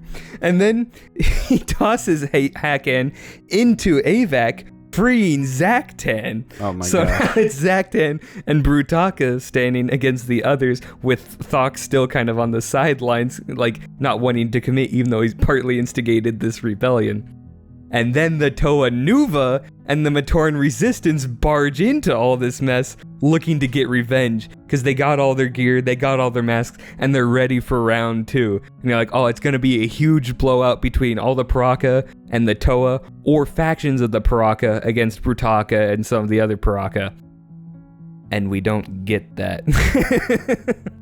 The Toa Nuva barge in, everyone's ready for round 2, and the Piraka decide not to unite together, because like the Toa Nuva are going to take out Zaktan and hopefully Brutaka. Then we can have all the Zamor spheres, and then we can either take out the Toa Nuva ourselves or ally with them in some sort of fashion. And that was so quintessentially Piraka to me, yeah. And I'm like, that's just wonderful, because then it's not a full-blown round 2. It's just like a lopsided stomp of Zaktan. I also just love the confidence that they're like, oh yeah, if they can take out Zaktan and Brutaka will be able to defeat them, because like, the Piraka are completely delusional and that's why I love it. It's so perfect, it's like, with their character. In this moment, it all culminates. You're like, yep, that's the Piraka. Anyway, so then Zaktan turns. He's like, Brutaka, if you take out the Toa, you get all of the Zamor spheres immediately, and I'll tell you how to fill them up and what's inside the vat. And Brutaka's like, okay. And then he speed blitzes and one-shots all of the Toa and all of the Matoran, and it said he doesn't do it with one strike per Toa. He takes them all out in one strike. Can I read the quote? Yeah. So the quote from the book is this. One blow. That was all it took. One blow delivered by some of the mightiest sinews in existence, fueled by anger and guilt and need, laid low all 12 of the heroic attackers. It happened so fast that Thok was not even sure Brutaka had moved. Yeah. And I was sitting there like, what? Because, yeah, I was ready for the big blowout, but I was looking at the number of pages left in the book. I'm like, something's not right here. So what's even funnier is now all of the Piraka had just been completely disloyal and traitorous in front of Zaktan while Brutaka is still standing there. So they're all kind of like, what do we do now? Amazing. So that's when they formally give up on being a team, like, or even the pretense of a team. And in the meantime, Brutaka takes the Toa Nuva and he's like, I'm not going to kill them. I'm going to question them because I have a lot of questions about what they're doing here and like why they're Toa Nuva essentially. Yeah. So he takes them off and they're like, all the Piraka are like, yeah, we're never going to see him again. But before the book ends, we cut to 6 Toa pods that are washing up on shore and they are struck by lightning. And then the 6 Toa Inika come out and discover that they're now Toa. They cross their Toa tools and their Toa stars shoot into the night sky. So that's pretty much where that book ends. I'm like, okay. That's a interesting book. It just... Yeah, no, I like it, actually. Yeah. I think it's cool. So many Piraka shenanigans. But it felt weird because I did want a proper rematch between the Nuva and whatever. Because I could accept that Brutaka is still the winning key in the fight against them, but I didn't want it to be one-shotting. I actually all like of that them. because it shows just the level, how many magnitudes The of power he mightiest is sinews above, in existence. above everyone else. Like, he is just... Except it's not quite consistent because he doesn't one-shot everyone else So in the that's story. what I was gonna say. Can I just want to say, like, that bothers me so much unless there was one key element that could have changed this. Okay, so he one-shots all of the Nuva, right? And it's like, wow, that's crazy. But then the problem arises that why doesn't he one-shot the Inika? Like, he gets totally wrecked by the Inika, and it's like, he could have just gone around the room and taken them all out, right? Presumably, based off of what we just saw him do to the Nuva. Yeah. What would have been interesting, though it is definitely not the case, is if when he questioned the Nuva, he figured out why they were there, and he realized at some point, he's like, maybe this isn't all a fairy tale. Maybe this great spirit is actually dying, and that's why everybody's coming after the mask.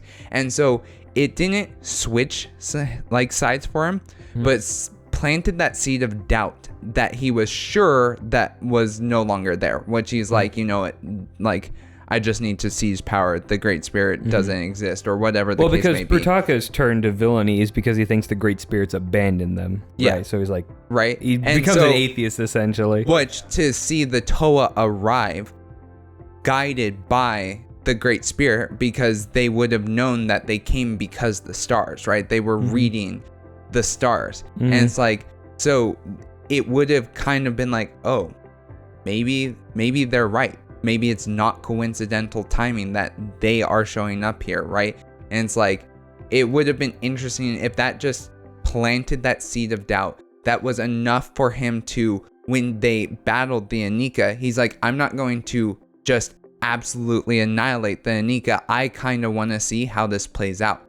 Like, what is going to be the ultimate goal? Because he would have still been able to take them out. He may have been able to think, you know, even if we don't win this battle, I'll be able to knock them out in the future if things don't go the way that I'm kind of seeing them going now, right? And so then when the Inika, who are presumably the destined ones to find the Mask of Life, actually do end up with the Mask of Life, he would be like, okay, obviously there it like some element of destiny I misunderstood, right? Like, and I think that would have been a cool way to start introducing a redemption for Brutaka.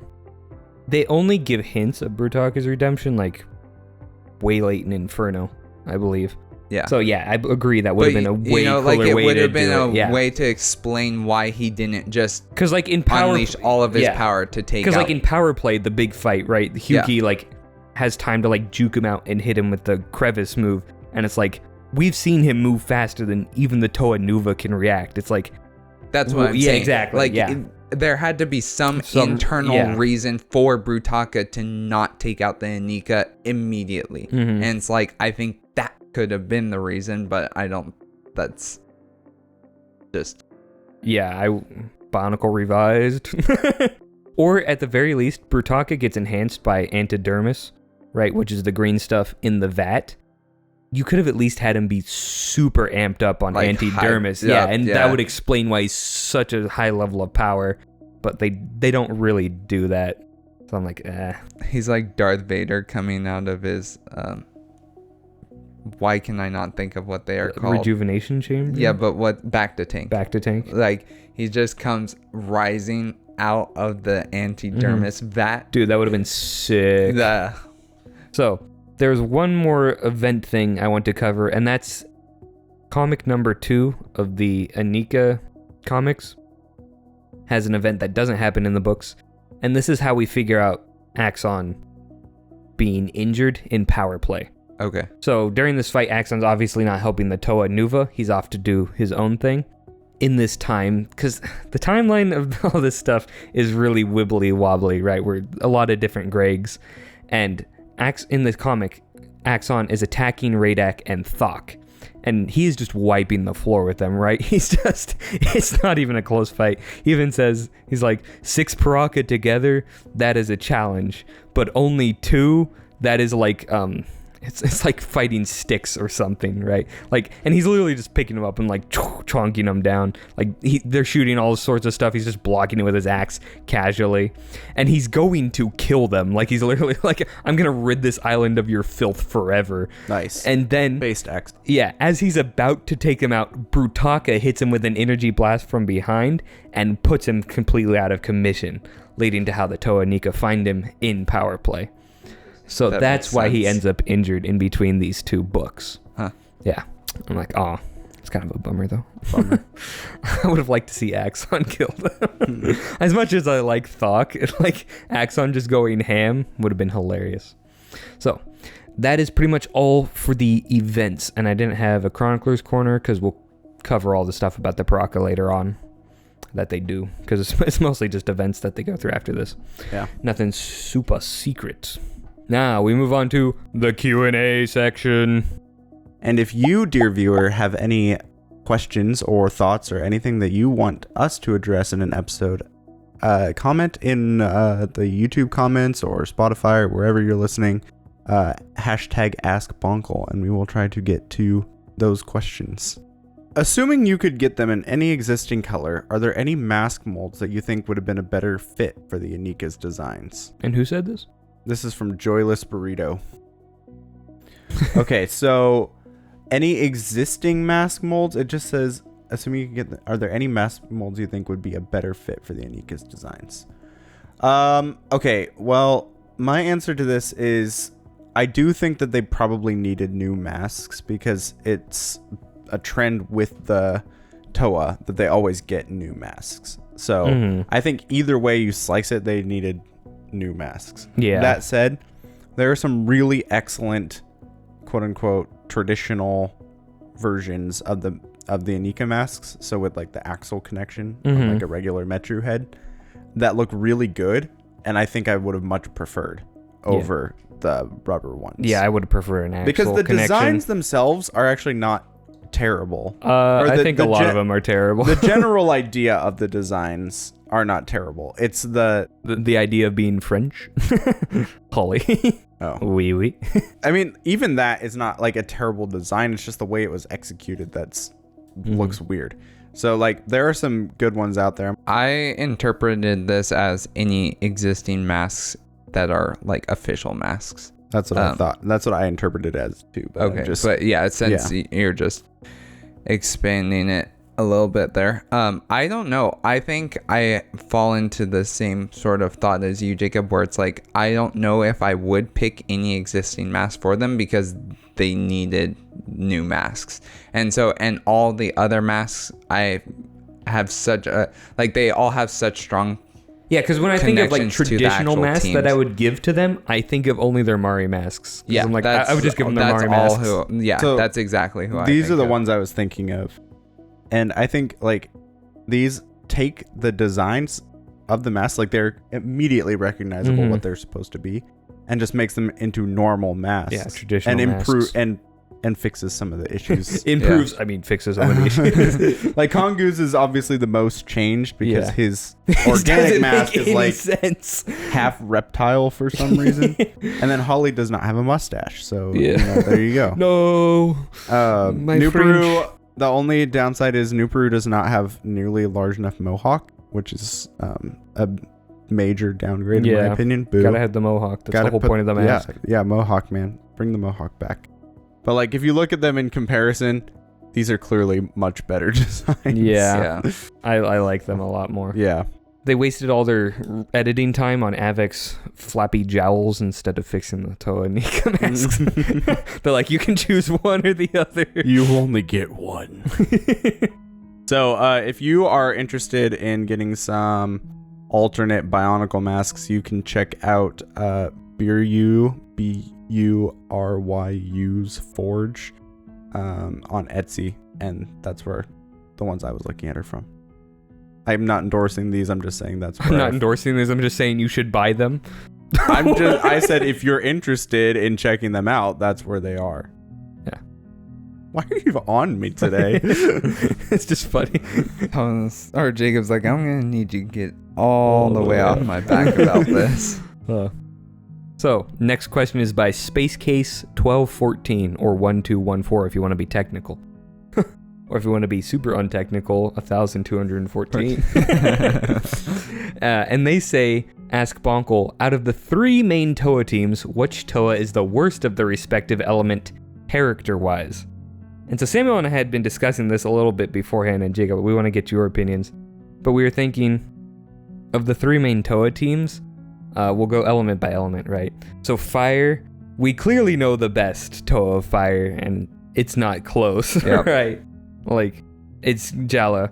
But we're thinking Tahu is probably the weakest Toa of fire, because like he's very archetypal and almost falling into stereotypes at points, whereas like Vakama has Some nuance. Yeah.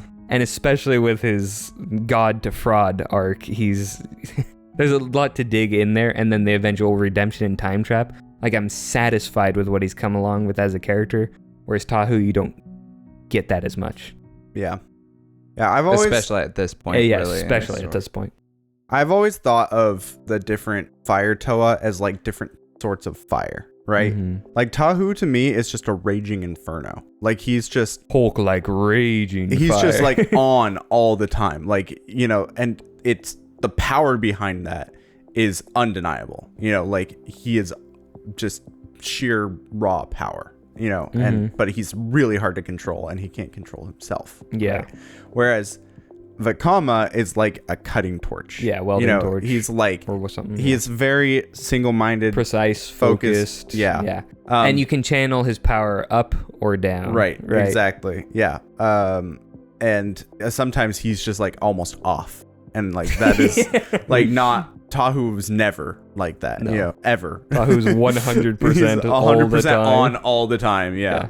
And then you have like Jala, and Jala to me it's like a fireplace. Like I thought about that. Like, I always thought of him as a torch, right? Or he's what you torch, put I out can in see front. that He's too. leading, right? Yeah. He's that guiding light. Yeah. But he can also be used to ward off wolves in the forest. Right. I don't know. I always thought of him as a fireplace because I just had the vision of holding the actual physical set out by the legs, like wave him around at a wolf. His head like, is glow in the "Get dark. away!" His head is glow in the dark. I don't Actually, think they're it not, is. no. Oh, I thought they were. No, someone not. in the comments said, and I can't remember who, so I forgot. I am sorry for forgetting you, but the heads are not glow in the dark. and I said that. Yeah. Sorry. Yeah. I know. I'm just saying forgot that everything. like that's why why you're thinking I thought I was about getting it. confused with the Piraka. The heads Yes, are the not Piraka. glow in the dark. Glow in the dark. I have never said the heads are glow in the dark, but Thomas kept getting that confused. And they seem like they would glow in the dark. You would think that they would, especially yeah. since the teeth of the Piraka glow in the dark. And their weapons light up, and they have the weird, like, greenish white color that glow in the dark stuff often has. Anywho, Anyway. hate.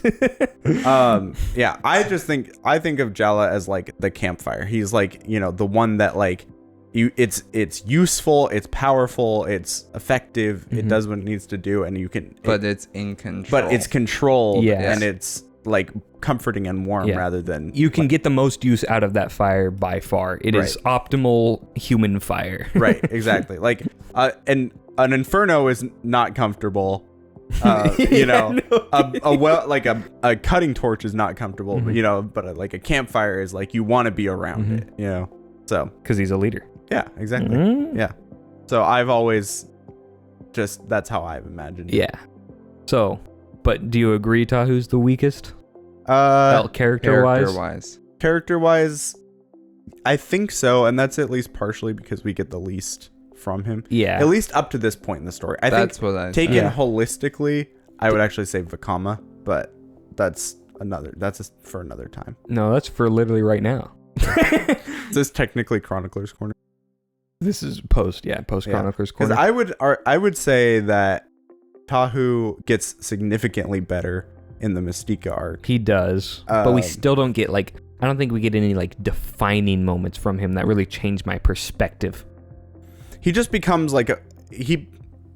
between that and Stars, he just becomes a better person, more controlled, and more But does that put him above Jaller or Vakama? To me, it puts him above Vakama. I still think Jalla's peak, but So you think Tahu is a more interesting character than Vakama? I do think Tahu. I think he's a more quintessential archetypal character, and it makes him more that to me because it's a question about the worst of their respective element, right? And Tahu really does embody worst the of the concept. respective element character-wise. Yeah, though. but to me, he does really embody the concept of fire, right? And I feel the same way about Jala, and Vakama's just the least that to me.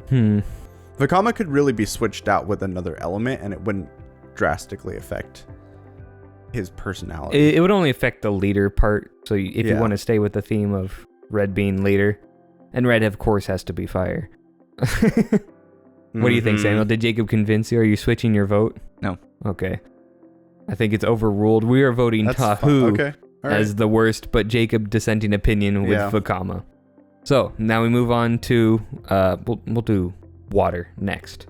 And I think Nokama is clearly the worst Toa of water. Yeah, I agree. Because she's just less interesting Golly.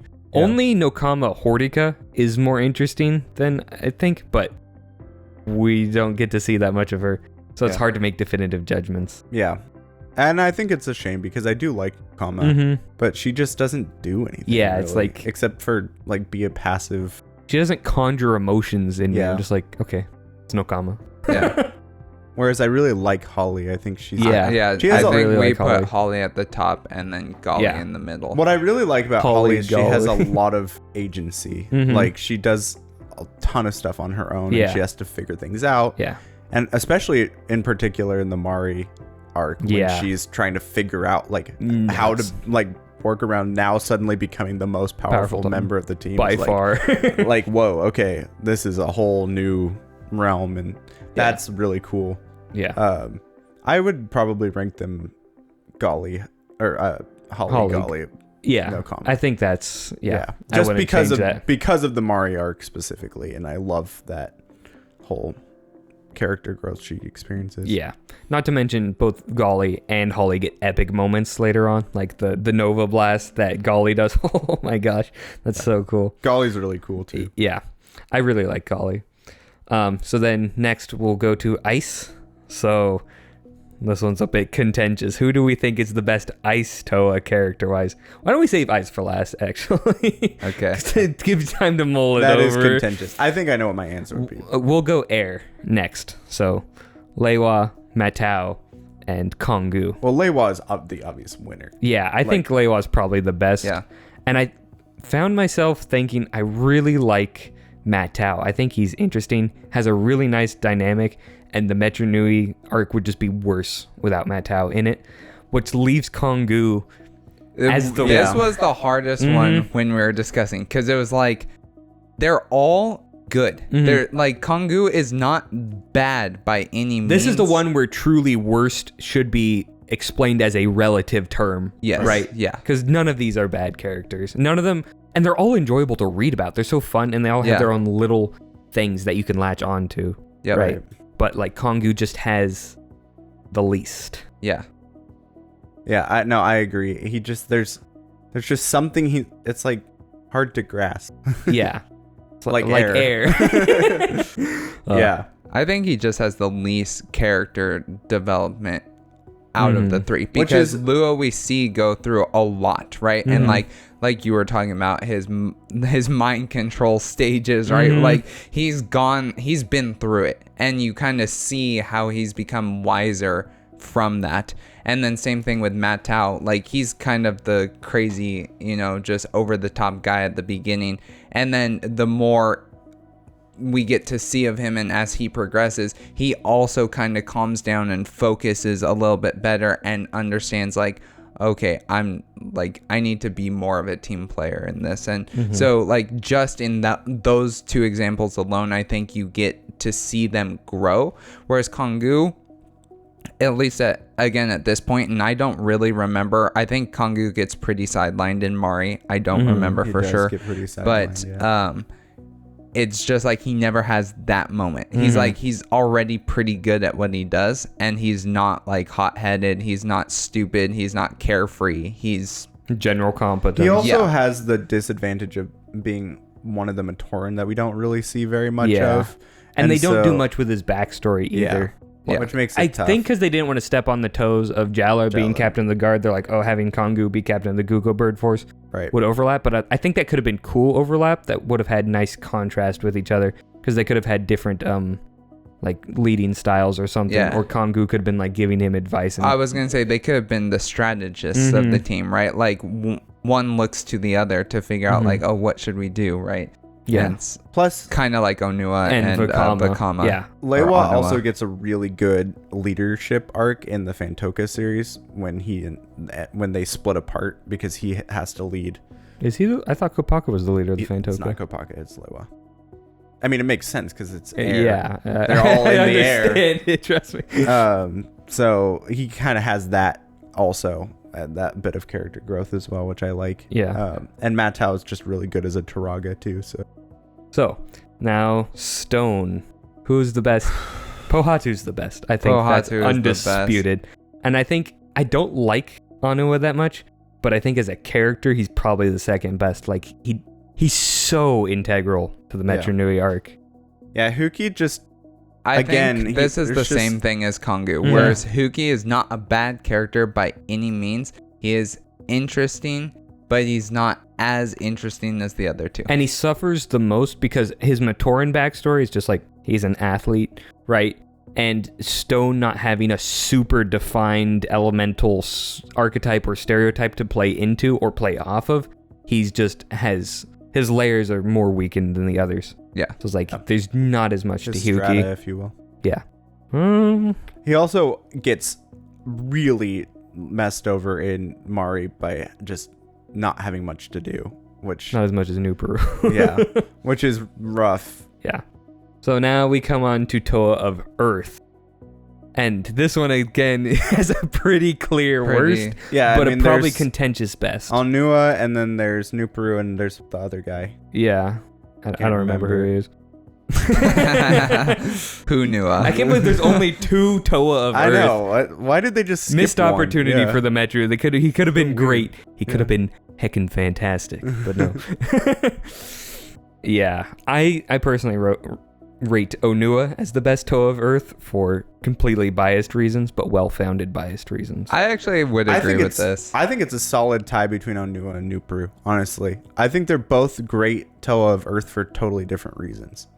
Like, Onua's like classic Toa of Earth, right? Like, he's the one that you kind of think of.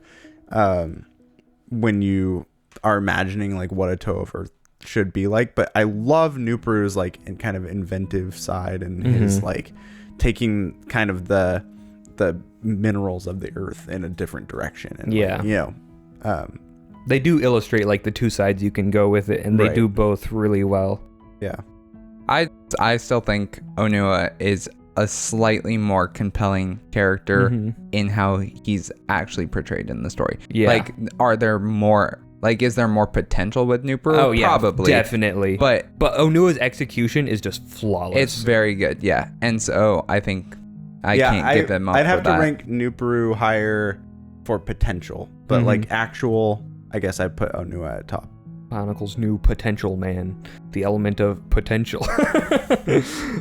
So now we come on to Toe of Ice. Get out your pitchforks and torches, folks, because this is gonna be a hot one. This is gonna be a really hot take from me, I'm sure. I feel like I know what you're gonna say, but I think for me, Kopaka takes the top. And wait, but I'm gonna explain because. My eyes were bugging out of my head. When I think about the ice Toa, I feel like Kopaka executes it so well. And Matoro is a great character. And I know we are talking about character here, but I think the identity of Kopaka integrates better into how his character plays out than Matoro does. Matoro happens to be an ice Toa, but Matoro could have been any type of Toa, right? Like, so it's whereas Kopaka really couldn't have. You couldn't have had that same character in any other space, I don't think. At least not to the effect that he has as an ice Toa. Matoro's identity is not tied to his elements. Yeah. And so I think that for that reason, Kopaka is a better executed character as a complete package. Yeah, nothing goes to waste. All of his elements. You're like, yep, I understand why this... Like, even just looking at Kopaka, you're like, I kind of get a feel for this guy, and he ends up being exactly that. Yeah. Right? But not in a boring or cliched way, but in like a cool, I'm glad he's Ice Batman. Yeah.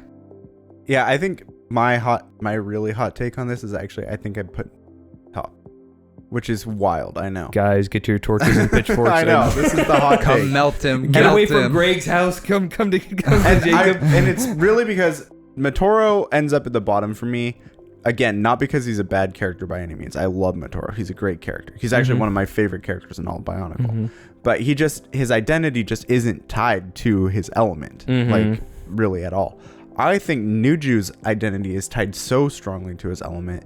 And I actually, as much as I hate Nuju, I really like the fact that like he fully embodies that concept of like ice, of coldness, of hardness, of, stubbornness, right? And like he's very much that like permafrost to me, like. Have you considered I hate Nuju's guts?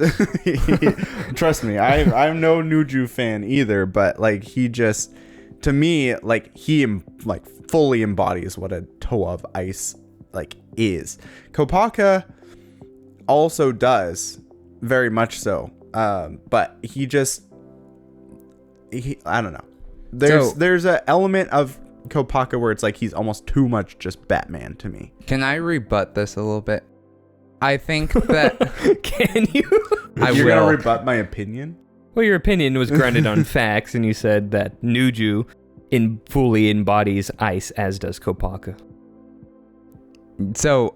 I guess mine is more a rebuttal of his opinion, or like to talk just kind of like about the question, or at least how I'm interpreting it, right? Nuju may be more along the lines of what you would expect from an ice character, but I don't think that makes him a better character. Yeah, does it make him more interesting? Because Kopaka, the reason I put Kopaka above Matoro, even though Matoro is a very good character, is because Kopaka is a good character and he integrates well with his I also ice. think Nuju is a good character. He's just I don't know. Nuju is nothing in my mind. Yeah. Like, well, not nothing. He has problems, and there are some things he does right, but generally speaking, he's kind of I hate Nuju in a different way than I hate Anawa. Anawa was meant to be hateable, and he overcomes his flaws, and the narrative acknowledges that. Nuju, it doesn't seem to acknowledge how much of a jerk he is, and he never gets punished for it. So for that, I think he's a weaker character because he never learns and grows. He just falls more and more into his flaws, but it doesn't result in some tragic sort of way, like with Tahu and Zaktan or Vakama and his, god complex. It's just like, you're just an unfun person to be around. Yeah. I still hold my opinion. Okay. It's interesting too, because going off of the analogy I was using with like the fire, to me, Nuju is ice, Kopaka is snow, and Matoro is like ice cream or something. He's like barely melted even, ice cream. he's like barely even like related. He's like only tangentially related to his element. You know what I mean? Mm-hmm. I think he's a snowflake because he's beautiful, unique, and special. Meant to be vaporized. Non-lasting. A flash in the pan. No. Poor Matoro. I don't know. I think Matoro... when we get through Mari, I'll reevaluate my opinion, but I'll tentatively put Matoro first, but really close behind Kopaka. Because, like, Matoro, even just in Power Play and Inferno, he's a really interesting character that does a lot. Like, he's active, he has plans, and he's so selfless and, like, earnest, but not stupid. Right, I can't wait till we get to Inferno. Yeah, Inferno's going to be great. Because there's great a lot moments of really coming up. good moments with Matoro. Yeah, and then paired obviously with his ultimate sacrifice, it's like it's brought me to tears before, and I don't know how much else in Bionicle can do that. Yeah, right. Which I know a lot of it is just from like the plot, the stakes, right, and just anyone doing something selfless is going to impact me emotionally. But Matoro is the one to do that, so it is attributed to his character. So I do rank him my highest for that reason. Fair enough. All right, well, hopefully that answers your question. Yeah. We always hit that one that just takes us forever. The funny thing is we all agreed on the bottom for everyone. No. Nuju. Oh, that's true, except for that one. But Samuel and I agree Nuju is the worst. Yeah. I can hate Nuju. Yeah. So... Watch him be like, that doesn't answer my question at all. Yeah. If that didn't answer your question, feel free to ask again. We'll try again. Clarify, please. Yeah, don't ask the exact same. Revise, clarify, please. Yeah. So. Yeah, the next one we have is from Cacique Rojas, I think. I don't know. That's my best guess. So this was not an actual direct question, like as a hashtag Ask Monkle, but I thought it was a good question that we could discuss. Mm-hmm. So they said, here's a Bionicle theory for you. If a Toa with an organic Kanohi like the Calyx get mutated into a Toa Hortica, would the mutated mask still be organic? And if so, would it still be sentient enough to keep the mask powers active despite the Toa Hortica's lack of mental control? Because a Calyx enhanced Toa Hortica would be a menace in and of itself. True. This is such a cool question because that's a good question. When I read it, I was like, oh. Because I don't think that's ever been addressed with a grade quote or anything. Because I never would have thought of it, but that is a heckin' cool idea. I think I would say that a organic mask would just be converted into a inorganic mask. Like maybe it like morphs into the characters in some way. It would be cool if it did morph into him and it kind of became like an inherent power that they had that that's activated. Probably so what like I if would the Calyx got happening. absorbed into him, they would just seem like a really athletic Hortica. I think that's kind of the question. I think the question because it says, would the mutated mask still be organic? Mm-hmm. Okay, and if so, and if so, would it still be sentient enough to keep the mask power active despite the Toa Hortica's lack of mental control? So it would essentially act as a passive ability. Yeah. Although it wouldn't need to, because the Toa can't access normal masks because they don't have mental control, right? But the organic masks, when they're not always active, are said to activate super easily by the will of the owner. Okay. So I think even the non-always active ones would be able to be activated by a Toa Hortica, because I don't think they've fallen so low that they wouldn't be able to activate any I think it mask. would be dependent on their level of like consciousness, like, you know, higher consciousness to lower consciousness. Like at some point they could probably lose access to their mask powers if they become too Rahi. Yeah, if they become too bestial, like they lose it. But I think they'd have to go pretty far down that point. That's what I would think. But yeah, I do like the scenario of a Calyx infused Hortica. That sounds insane. That sounds busted. I would love to see that, actually. So I guess my other question. The thing is, we just don't know anything about organic masks because they only happen one time. That's what and it was a one-off thing. And I was gonna say we don't really know what Hortica venom does to something that does have a will other than the Toa, right? So like if the masks are sentient in some capacity, right, and they get transformed, the Toa kept their sentience, although moved towards the more Rahi like at the so would like the masks become more bestial and Rahi? That's what I'm wondering. So I don't think the masks would lose their sentience, but I don't know if the mask itself would still be as in control as it would be without it may lower their activation requirements because they may become more aggressive towards their wearer, so they wouldn't want to activate easily,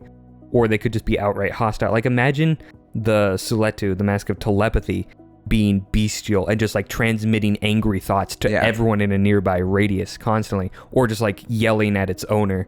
Like that's a cool concept. Yeah. Or like for example, like they mentioned the Calyx. It'd be interesting if the Calyx to be just aggressive towards its owner activates at the most inopportune moments when it's like I need precise control, and it's like I'm just gonna make you hop all over the place. Like, it's like, man, that would be so interesting. So they're at war with not only their bestial nature, but with also with their masks, right, that have this bestial aspect to them. Like imagine Hyuki with like the mask of accuracy, right? But he's Hortica, and he's like, please just let me hit this shot. Please just like, I'll feed you all the treats you want if you let me hit this shot. It's like Venom. Yeah. Man. That'd actually be pretty cool. That could have been so cool. And I think you could do it with all of like the organic masks because what are the other masks? So Mask of Spirit, it could just eject your spirit anytime you wanted to, and then try to take over your body. Yeah. All right, Bionicle Revisited. You know what to do. Bionicle Revised. Or Revised. So. Yeah. That's a sick concept and question. It was cool. A good question. Yeah, thank you. Thank you. Someone needs to do something with that. Mark my words. All right. Next question from Leiwa Productions. #Bunkle. You're tasked with making a new Toa team out of any character / Rahi you feel like, other than existing Toa. This includes Matoran, Rahi, Makuta, and any other creature in the Matoran universe. This new team is uplifted by whatever means to become true Toa. Who or what would they be, and what element would you give them if they didn't already have one? So, I have two choices for two of the Toa to fill the team. The first would be Piraka, the Rahi, right? Okay. Because as we see in Challenge of the Hortica, she's becoming more like a Toa. She's gaining morality. She's learning what it is to not be a totally selfish jerk who wants to take over the city and have everything be quiet. And enough to the point where she even does a sacrifice. I'm like, to see her get a redemption and become truly a Toa with a Toa heart. That would be cool. That would be cool. That would be pretty cool. And I think you could even make her the leader. Because if everyone gets transformed to a Toa at this point, she would have the most experience if the others are also like neutral or immoral, that she would want to lead everyone. She would want to see them succeed. She would believe in the three virtues the most, I think. So I think that would be pretty cool. I don't know what element I would give her. If we're doing only main 6, I think probably water because girl. It's a classic. And she'd have to be blue because water, Jacob. And then my second choice would be Krika from Mystica, because this is not a Kreka upscale. This is a Krika upscale, okay? Or a Kraka upscale. A Krakua upscale? A Kauka upscale. A Kauka upscale. So the staff of the mask. Staff and the mask. So, because Krika he wasn't always sure about Pterodax's plan, right? He's like, I don't think this is the right way for the universe to go. I would like to break off. But we never see him wanting to be like truly heroic. So I think him getting that drive would be interesting because he'd have all the experiences of a Makuta, right? He'd be like, I know what I was, I know what I did. But like when he regains his inner light, would he be like, how does he feel about those actions, especially being not completely compliant with all of them? Would he feel like he was better than other people? Would he feel worse than other people because now he's done all that, most of the stuff, but still has the guilt of it? What would he do with his knowledge as a Makuta? Would he know like how to defeat specific Rahi? Would he know how they were created? Would he be like, oh man, this plan is stupid, right? Like Pterodax would never fall for this. We need to think of something better. Would he be a perfectionist? I think there's so many interesting avenues you could go down with his character if he were to be part of a team. I don't think he would be a leader, though. That just doesn't seem in his character to me. And I'm not sure what element. Probably stone. That would be cool. I could see that. I know. That's why I'm like... I was immediately thinking ice, but stone could work, too. I could see ice as well. I think... so, for my two, I said earlier that one of them would be... I would transform a Rahi, and it'd be a Kofu Jaga. Kofu Jaga. Kofu, I think it's Kofu, yeah. The small one? Jaga, the small one, yeah. And I said, because I could immediately envision this as a super short, like, agile Toa, okay? So, it, like a Yoda is how I kind of envision it. And he could like run around and just bounce off walls and be like jumping super far and be super athletic, and naturally he would have to be a lay Toa. So I would give him air. And he'd be green. Yes, and he would be green. He would be very much like Yoda, but I thought that would just be kind of a fun like way to introduce a Rahi as a Toa. I feel like it would work really well. And I think it'd be cool because you could harp on the themes of unity, because Kofu Jaga come in massive swarms. Yeah, true. Right? So it could be like, guys, we got to stick together. You know, back when I was with all my pals, all 5,000 of them, we could take out Manus crabs. Yeah, that would be actually a cool aspect. Right? And then the other one... And then you could wear tiny masks. This one's not really fair-ish. Like, I really would have loved to see Akmu become a Toa in the context of redemption. What? Of a redemption. Well, of a sort of. So how I was thinking is this would happen like if I were to write this team would be developed sometime after the Toa Nuva. Okay. And so the Metru, which they're Turaga at this point, but the Nuba, they would have all been aware of Akmu's tendencies, right? And so it would have been interesting to see if they would go out of their way to keep him in check and teach him to be like what it actually is to be a Toa, so he doesn't go down the Nadiki route, right? Like, so I think it would be fun to see him wrestle with that, and yes, ultimately get a redemption, but through serious, like, personal struggle, right? And I think having those tools, having the people who know him be there, would be a really interesting way to help him grow his character. Yeah, because he wouldn't be a Toa out of anything, like, inherent in himself. He would have to learn from the ground up how to be a Toa. But that would give him a rock solid foundation that like he wouldn't like go back on, right? There wouldn't be solid. Yeah, exactly. Stone. Like there wouldn't be relapses. So I think that would be really cool. Yeah. You could do so much work. Yeah. Yeah. I like it. Those are good choices. Okay, these are some characters. I'm just gonna rapid fire, and then I'll do the one team that I actually thought would be really cool as a team. So some characters that I think deserve to be Toa: Balta, Dekar. Dekar is Hydraxin or normal Dekar? Normal Dekar. Okay. Hydraxin becomes a Toa. Cool. That would honestly be sick. Low key, I'd be okay with that. Gadunka, obviously. I feel like some of these are meme choices. I'm kidding. Not Gadunka. I actually think Mavra, Redemption Arc. That Mavra would have been cool. Would be sick.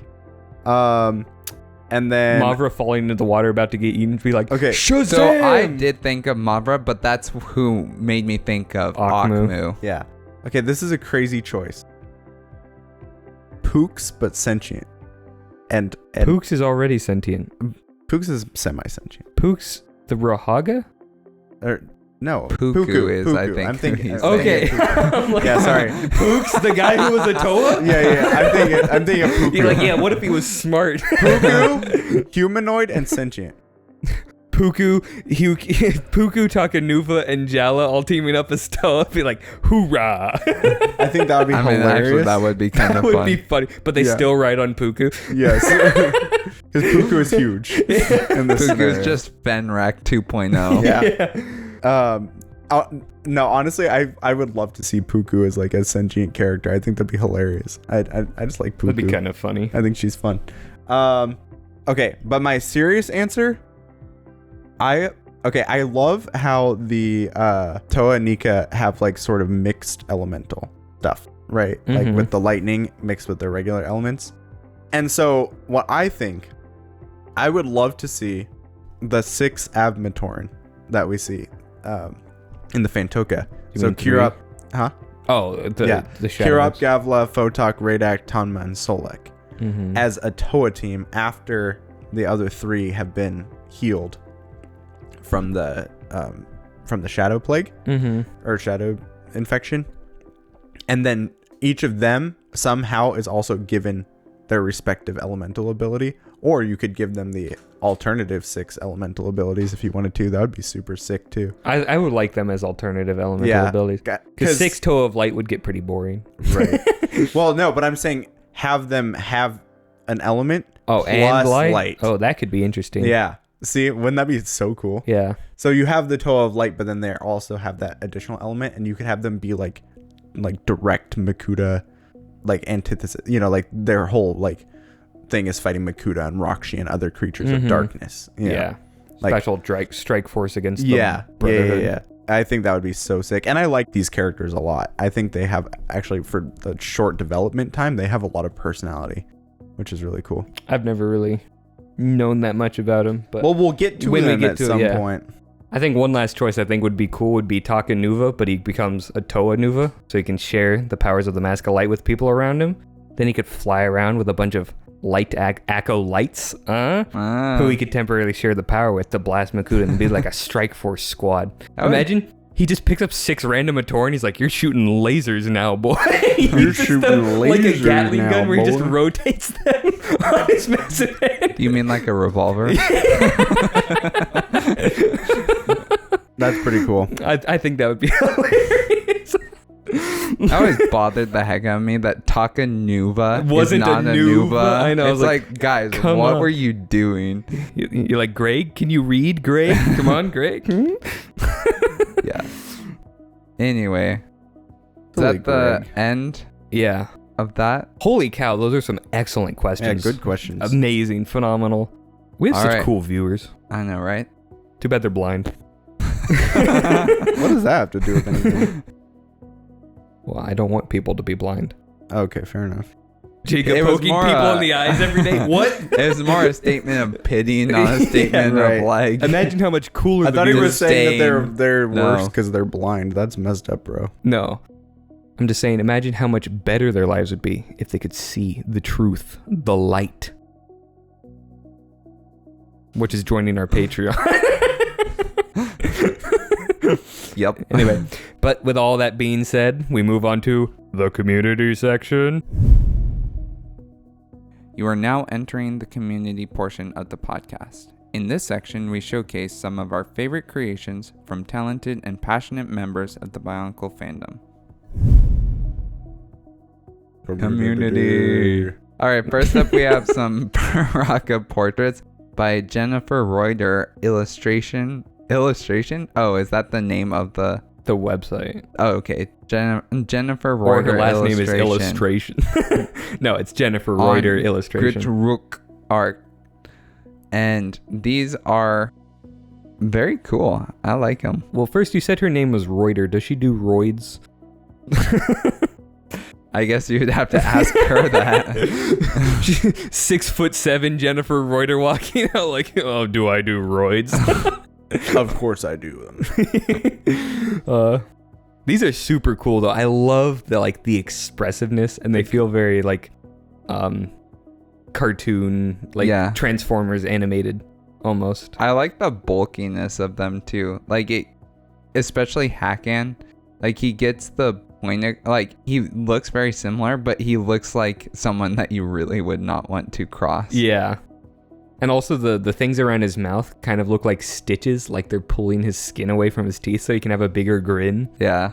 I like Thok, who like that weird piece that comes down and points out. She turned it into almost like a nose. Mm-hmm. Dude, I heckin' love the Thok design because it just perfectly fits the charming, schemer, charismatic. Yeah. Like, yes. Well, what if we attacked Zaktan, but with AVAC this time? What if we didn't get absolutely destroyed this time? Yeah. Actually, also Radak looks way cooler like this than he does. He looks like absolute Batman size. Yeah. Just chonked up boy. Just the eye shape and everything is not like looks good too. He looks like the robot guy from the Buzz Lightyear show. With the eyes where they're both like tubes that like squash and stretch. That's what it reminded me of. I could not figure out who this last one was. I was like, not the last one, not AVAC. Yeah, and it was Vezon. And I was like, oh, duh. I was like, why does he look so weird? He looks like Voldemort. Voldemort. Yeah. That makes way more sense, yes. I like Vezon. The nose spine looks super like creepy compared to the rest. Yeah. Vezok's line almost made me cry. I'm like, damn. I know. I was just like, it adds such a sympathetic angle to Vezok. I should be understanding this. Like brutal. It's like my that worst is fear. actually really sad. I know, right? And then Vezon's just like, I'm crazy. I'm the junkler. Yeah, that's about right. I heckin' love Vezon. I can't wait till we get to him. He's so good. This is very nice. I like it. And then They're AVAC fun. is the last one. Oh, yeah. You gotta see AVAC. And I don't know what it is about the mouth, but it kind of looks like a milk ring around his mouth. Like he just ate cookies and whatever. I mean, in that third one, he does kind of look like he's a little child who would be eating cookies with milk. I like the top right one because he's like almost a piranha smile. He's like, I'm gonna kill you. But he's like very happy about it. Yeah, these are also great. I love these. That's fun. Definitely a different take, and I like it. All right, next up we have Zerg as a Piraka. This is by Silver Wolf 17 on DeviantArt. And yeah, it's this Zerg is exactly as a Piraka. what you would imagine. Zerg as a Piraka. That is Zerg as a Piraka. The gun like shooting Xamasphere looking things. That is so funny. That actually works really, I know, really, like, really well. Scary how well this works. This is amazing. The horns are funny. It just looks great. I love it. Brilliant idea. All right, next up we have our resident render expert Marrow Ghost. I'll just show these to you guys so you don't have to go through and find them because I collected them all into one spot just for you. Just for me? Just for you. That was weird. That was fucking weird. All right, so the first one we have is Hakan like standing over the ledge with Dalu, and this is apparently the opening comic frame for the entire Inika series. So it's a recreation. Oh, yeah. I of recognize this. that. Yes. Yep. I love the Hakan design. Yeah, the Hakan design is very good. Big spine. Very pointy. And the gun kind of looks like a gun in this one. It does look much more like a gun than the actual set. It hits the gun threshold for It me. does. Definitely is gun. But not James Gunn. That's a different guy. All right. I love how huge Hakan spikes. Yes, I know. They're massive. hilariously tall, like brilliantly tall. I love it. Next up we have Zaktan and Tahu Nuva. He's got his mask off. He's holding by the throat. I like this one. This one evokes like a good sense of power from Zaktan. And because like you don't really see Tahu helpless very much. So, like seeing him like that, you're like, yeah, big I like seeing off the build of Tahu, which I think we looked at earlier, like Maragos Tahu build, but seeing it from a different angle is kind of cool because it is really elaborate. And I love how beefed up Zactan, that's what I was gonna say. Big pants aesthetic for the win. Yep. Yep. Yeah, he looks beefy, chunky. And I like, is this the same color Zactan is actually? Because it looks a bit darker. I don't know. And that's a good question. Because I like this a lot more. I like the colored toes too. Mm-hmm. It just looks nice on here. Got to get those toesy woesies a little bitty color. Don't ever do that again. What the heck was that? Spend too much time on Feet Finder. That's a joke. That's a joke. Thomas, you can't go around saying stuff like that. Oh, can't I? Let me clarify. You should not go around saying stuff like that. All right, last but not least, we have the entire set of Piraka. So we got Avac with his big goofy grin. I like how wide his spikes are to match his wide face. Yeah. It's just very It gives funny. me like anime hair vibes. Yeah, you're Like right. It the kind way of does. it's very poofy on the bottom and then comes into the point at the top. And I don't know what Avac's gun is, but it is so cool. Look at that, Jake. It's using the like Rockshi, That is really the cool. spine from the Rockshis. Mhm. Very nice. And then he has a little like laser gun in his right hand. I didn't say on the other one, but I actually like Zactan's spine, the way it's done, a little bit better, like than the actual set. Like it just, at least in the other picture for sure. Like I like it here. It's a little simpler. Mm-hmm. And then Haken's obviously got that huge spine. And then Vezok, his weapon looks almost identical to it's like built out of different parts, but it looks very similar to the actual build, which I think is fine because I like how the actual build looks. The design for the torsos is really interesting. Mm-hmm. It's like unique. those pieces across is a really cool take. I think I'm just loving the leg armor. Like it gives them that like sense of sturdy power that I think they should have. I think that the upper torso on Radak looks much better when it's accented with gold and not the whole thing being gold. And it's also smaller because it doesn't come down to the like. That's what I'm saying. Like attack. it's smaller. It is a personal attack. And then Thok's ice gun is so tiny whiny. Ice gun. Oh, interesting. I just noticed all the feet use the clawed clawed feet. instead of the Y feet. Do you hate the Y feet, Marrow Ghost? We need to know. What did the Y feet do to you? Nah, it's good. I like these. Yeah. They're good. I like how big rebuilds of Radak's weapon is. It's rebuilt with that The giant saw piece. It actually looks super I know, good, it though. looks so cool. Actually, most of them, like Zactan's scissor blades are huge. Mm-hmm. They look so which, cool. you though. know, beefing up the weapons, I will virtually never complain I about. know. So Big weapons. very nice. Excellent job, Maragos. As always. Yep. All right, we have a Piraka Outpost reimagining by Ivan Martinov, who we have also looked at several times before. This one is There's on nothing new under the sun. Instagram. That is sick as Dude, heck. I love this one, especially compared to the original, because I'm not a huge fan of the original. I don't think it's too bad. But this one, like the super long, skinny legs with like the very tight shell around the creature. I love Just that look. So cool. It is very cool. And then the neck tan looks cool, or the turret. Is it a neck tan or is it a turret? That's probably a neck tan. I don't know. But Given that's that a neck tans look like turrets, it's hard to tell the difference. Yeah. I really, again, like the use of the cherries for the eyes. Yeah, that's so sick. Pretty good NPU. That one is great. It made one of those little sets actually look cool and like I'd want to buy it. And that is a real trick. Yeah. An accomplishment. Yeah. All you had to do was completely change the set. All right. Next up, we have a Radak reimagining, I guess. This is by Todrick on Flickr. And boy, is this thing cool. Such a good design. I love that. See, that is how to do that gold and black color scheme, in my opinion. It looks nice. Yeah. Wait, I thought you said Radak did it fine. He did. And that's almost the exact same way of doing it. It's just a little bit more cohesive in the color blocking. I really like this one because he looks tough and burly, but he also looks like a tracker, right? He's going to run and get you, which is so much more threatening. I think the leg design is really doing a lot of heavy lifting here. No pun intended. Yeah. He just looks he looks a little bit more beast-like, horse-like. I don't know what you would say. Like, well, he just looks more like muscly and like sinewy. What I want to know, how is he standing up on those tiny legs or those tiny feet? Movie magic, baby.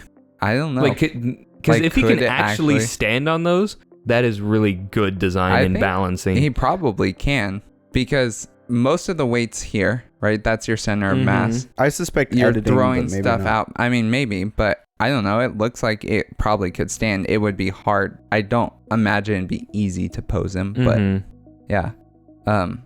I just really like this design. I think it looks he really kind of cool. reminds me of a bull almost. Yeah, and I like the Xamasphere launcher being is that a Hero Factory launcher thing?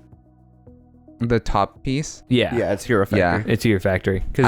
It seems more gun-like, and if he was running, it wouldn't fall out the top. Very excellent. Super good, very creative, dope, and lit.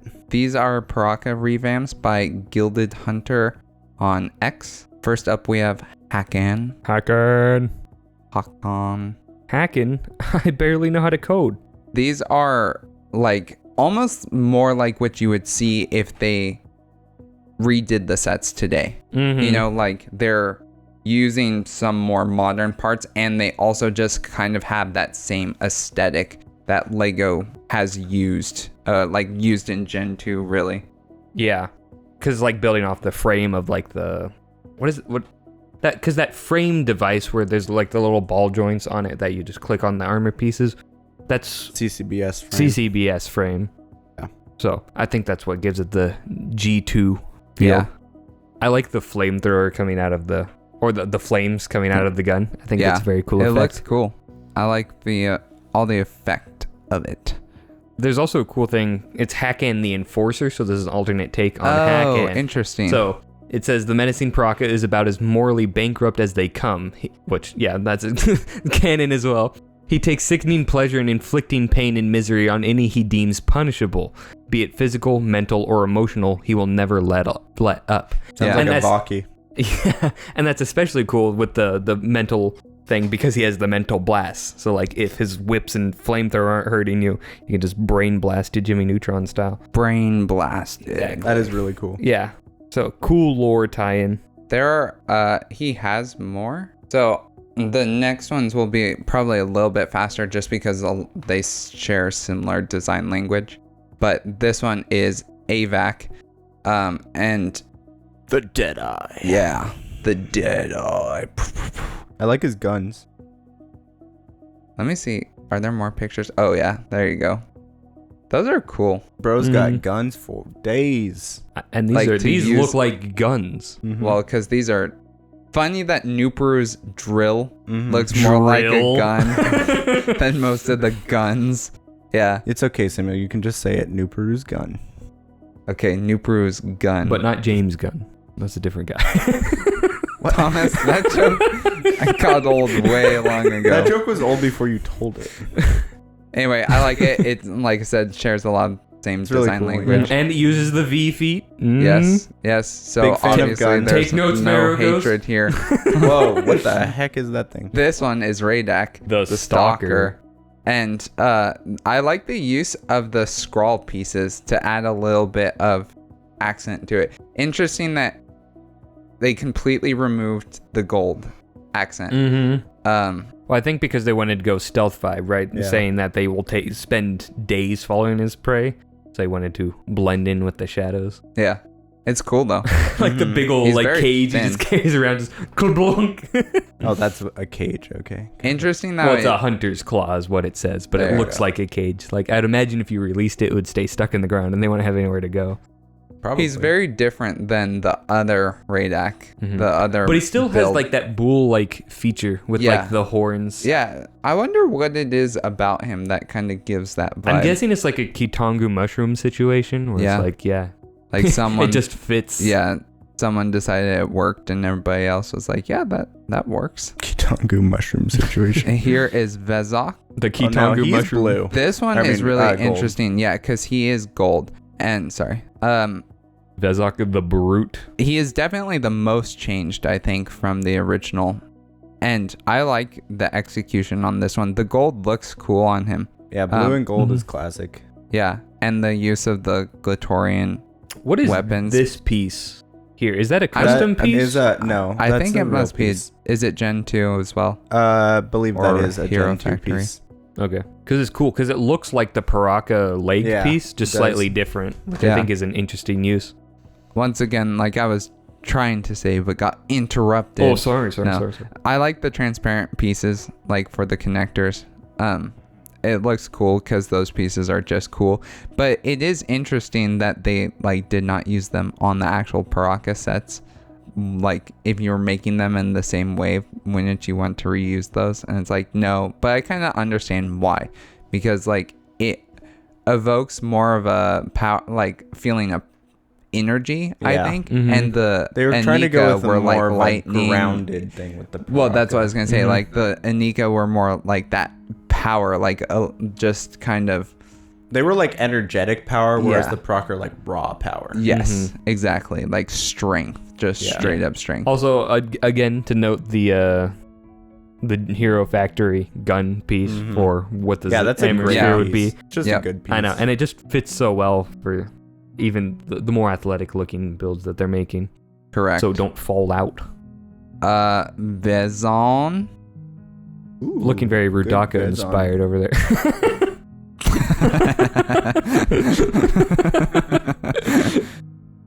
I like the use of the axe. Vezon with an axe looks crazy.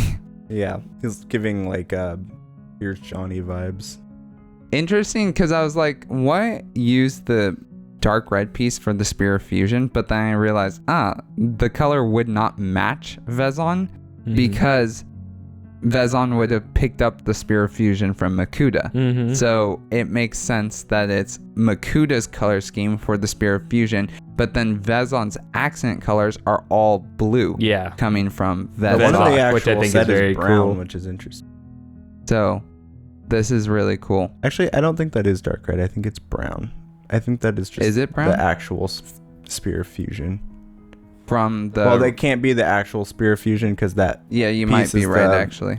that piece is the Vortex or Vorok's sword blade thing. Yeah. But I'm pretty sure that is brown because that's what the actual set has for the Spear of Fusion. Cool. Oh, it looks Point good. still stands. Yeah. Mm-hmm. Very nice, very nice. I think that was all of them. Did I miss one? Zactan. I don't think he did remember all of seeing them. a Zactan.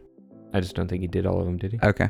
Yeah, And- great. Well, they look cool. Yeah. I really like them. I like them.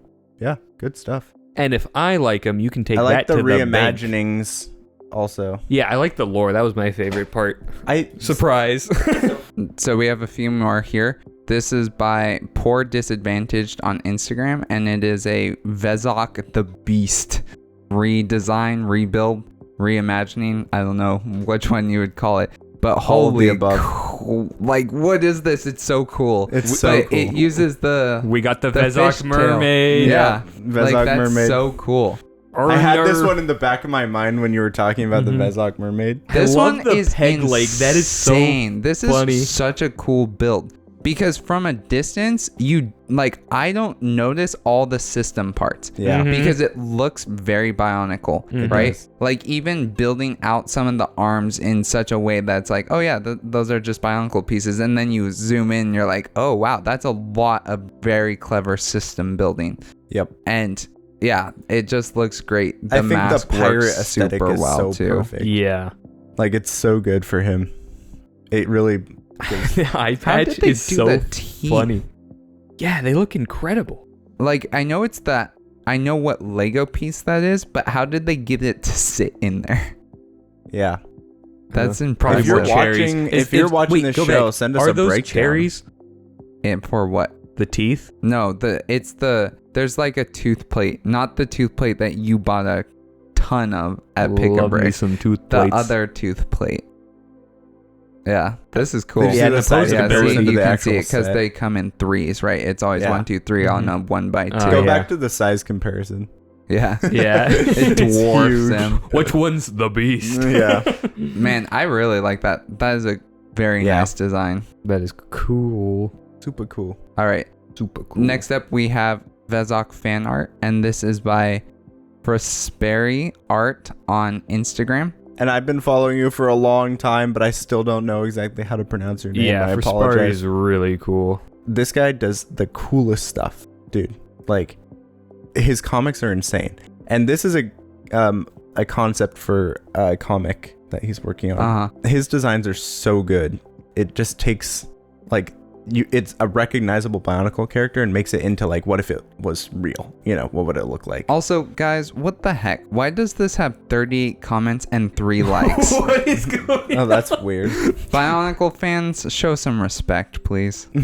Leave a like. That is a bizarre ratio. I don't think I've ever seen that before. No, that's crazy.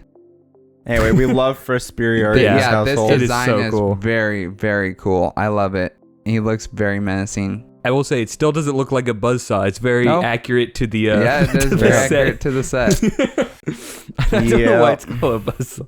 It's just so random. We'll I like never the, understand like, that. very hard surface aspect to this. Like how it looks like he's wearing armor. Yeah, And- but armor that still allows like movement, right? Yeah, exactly. Cool. Very nice, very nice. All right. Next, we have a Raydak fan art, and this is by a Harry Art account, who I feel like we've looked at. What? I've never heard of this guy. a lot of times now. Dude, look at the blade. Yeah, the blade is just It's massive. Every iteration, It's so good. the buzzsaw gets bigger. This The one's true fun. buzzsaw. I like the green lighting on it. Like, he's not green from what I can tell. It's just a green light, and it just looks really cool. Yeah. I like it. I just love that he's carrying that thing one-handed. It looks like he's about to hit someone with it. Just whomp. The super long pointy parts that come up out of it, like on his spine, actually look really cool here. Yeah. I like his arm having like that hydraulic look, like it's one pin going straight up, like a Pacific Rim style Just almost. Yeah. bro's gonna wallop a guy. Yeah, seriously. So this is Hakan, another fan art, and this is by the Undead Eel. The Undead Eel. I like the Dude, name. I love this one. He's so punk rock. He so punk gives rock. Lobo vibes. To Yes, me. it's You're it's right. the shirt, I It's think, the and the vest, skull on. yeah. Yeah, it's honestly so good. Like I I really like it. I can't imagine this wasn't inspired by Lobo in some It's gotta way. be Lobo inspired, yeah, for sure. I love it. It definitely is giving the bully. Yeah. 100%. And that line art is so clean. Like, holy cow, the lighting and reflections, just yeah. wonderful. Straight fire. This one has 119 likes, but only 2 comments. Come on, Bionicle fans, get on it. We need some comments on here. That's so funny. That That's is the weird. exact opposite. Yeah. For Spari selling his soul for comments, this guy's selling his soul for likes. Okay, this one made me laugh. I just Alright. like this one a lot. So this is Bank of Piraka by Craniac17 on Instagram as well. Earnack. There's just something about this design that feels so fitting. Yeah, that is really funny. I don't know what is this referencing? I have Like, no idea, I don't Where no did this clue. come from? but it feels perfect somehow. It's great. It's so funny. I love it. I just love the hands. I think the smile just perfectly fits the evil banker Yeah. thing, Yeah. right? 100%. And then just making the horns ginormous is so funny. Yeah, it's really good. That is you can very imagine funny. selling your soul to this guy. Yeah. Well, if it's Ernak, he's just gonna take your soul. That's a fair doesn't point. care. He doesn't need to have any exchange with you. All right. The last one we have. Actually, one more thing, but this you'll like. You guys will like this one. Do you want to do that one last? We'll do this one last. yeah. Okay. This one is by Zakar.ion on Instagram, and the title is just Piraka, Raydak, Avac, and Thok. Right to the point. Yep. And so these are like system builds based off of the system Piraka heads. I think actually those are they the look only good. parts that use are like from the actual system sets. Yeah. And yeah, they look actually pretty decent. Avac's like gun launcher thing looks so cool. With Radak, you mean? Yeah, isn't that what I said? You said Exactly. AVAC. I No, think I'm gaslighting you. I said Radak. what I really like is the editing on this too. Mhm. Like I Yeah, think the it's a editing nice- is perfect. Well done. Yeah. It's got the That one's chain really link cool, fence too. outside the Piraka stronghold. They're surprisingly posable Dude, too. the buzzsaw, Yeah. Radak's buzzsaw is great. That's a really smart way Yeah, of doing I that love that using the design. shuriken. And I love the ability for them, going back to the posability, to like slouch backwards. Yeah. I think that is so cool. Gives them a relaxed, sort of menacing pose. Yep. And That's the very guns looking neat. kind of like guns as well. I love it. It actually reminds me a lot of like when you guys used to build the Halo characters. Mm-hmm. Okay, so the last one is from. This is actually a animation. Oh yeah, this is from the Mangai And project. This is from the Mangai project, exactly. Mm-hmm. And this is exactly what I imagine when I think of an animated Piraka, Yeah. TV short. And in show. case you guys Yeah. don't know, the Mangai project is kind of a project going over the Toa Mangai and like their story, but the Piraka are involved in part of that Yes, story. actually, they're instrumental in the story. Correct. So this is just one of the scenes from the book, and I watched the whole episode recently. It's really good, guys. Like if you want high quality Bionicle animation, go watch that episode. And the Piraka are so fun and expressive. We'll link in the it. episode in the description. Yeah. So It's click there to find it. It's great. Oh, it's so funny. Yeah. The Piraka are just hilarious. Like they did such a good job. Mhm. Like, yeah. Yeah. The expressions too are just perfect. I know, and just like the cartoony movement, it's Right. like they move like That's that. how I imagine the Piraka to move. I Just know.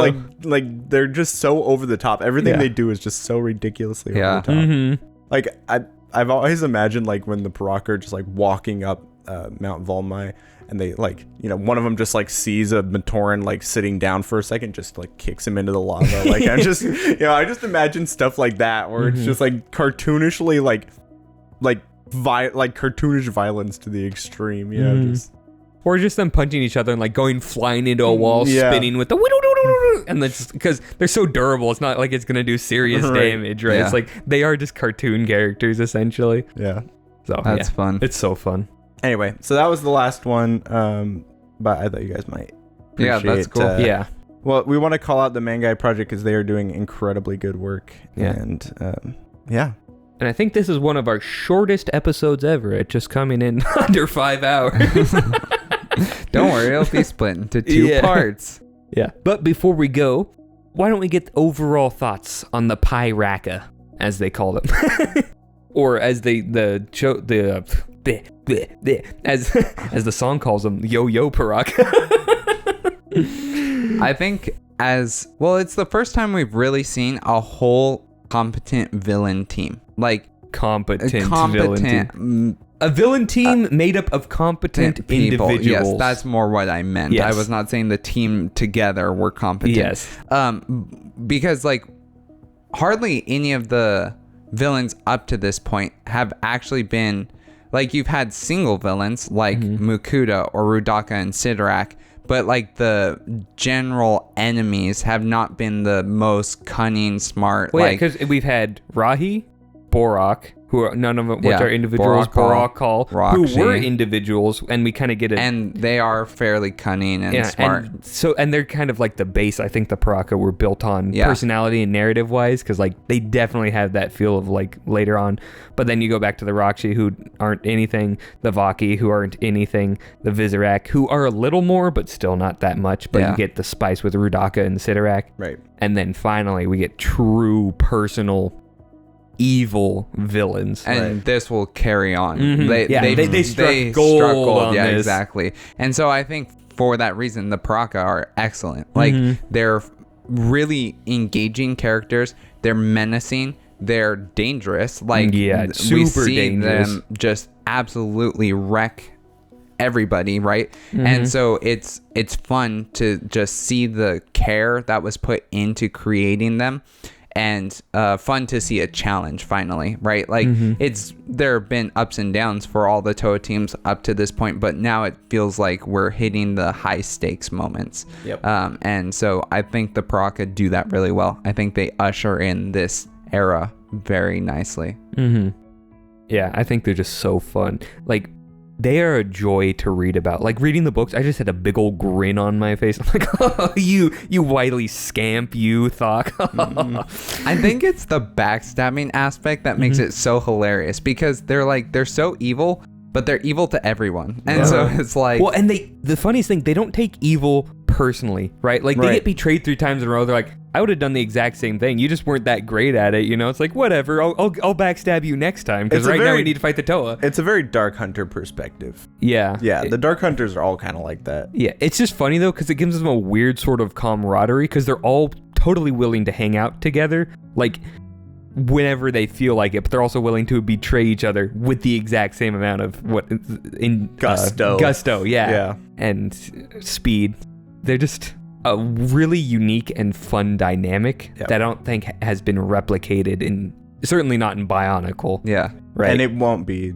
I mean, you don't see it won't be like I made sure of it. Well, no, like you don't see it again in Bionicle. Like this is the last time you get to see like a dynamic like that. Yeah, which is kind of like a shame. With the Barraki, they're also scheming and conniving, alliance and betray. But they're much more serious. Yeah, they're more serious. They take it more personally, right? I think the Makuta as well. Like they're not so much scheming in that regard, but they're grand scheming. Yes, like, exactly. They're planners, and they're not entirely loyal to each other by any means either. So it's like you still have a little bit of that element, but it's not to the extent of the Piraka. Because I don't think you can get to the extent of the Piraka, because they are as far as you can possibly go in that direction. Yeah. Right? It's like... Maybe we should without call having them be the Piraka completely... Talk Show. The Piraka Talk Show.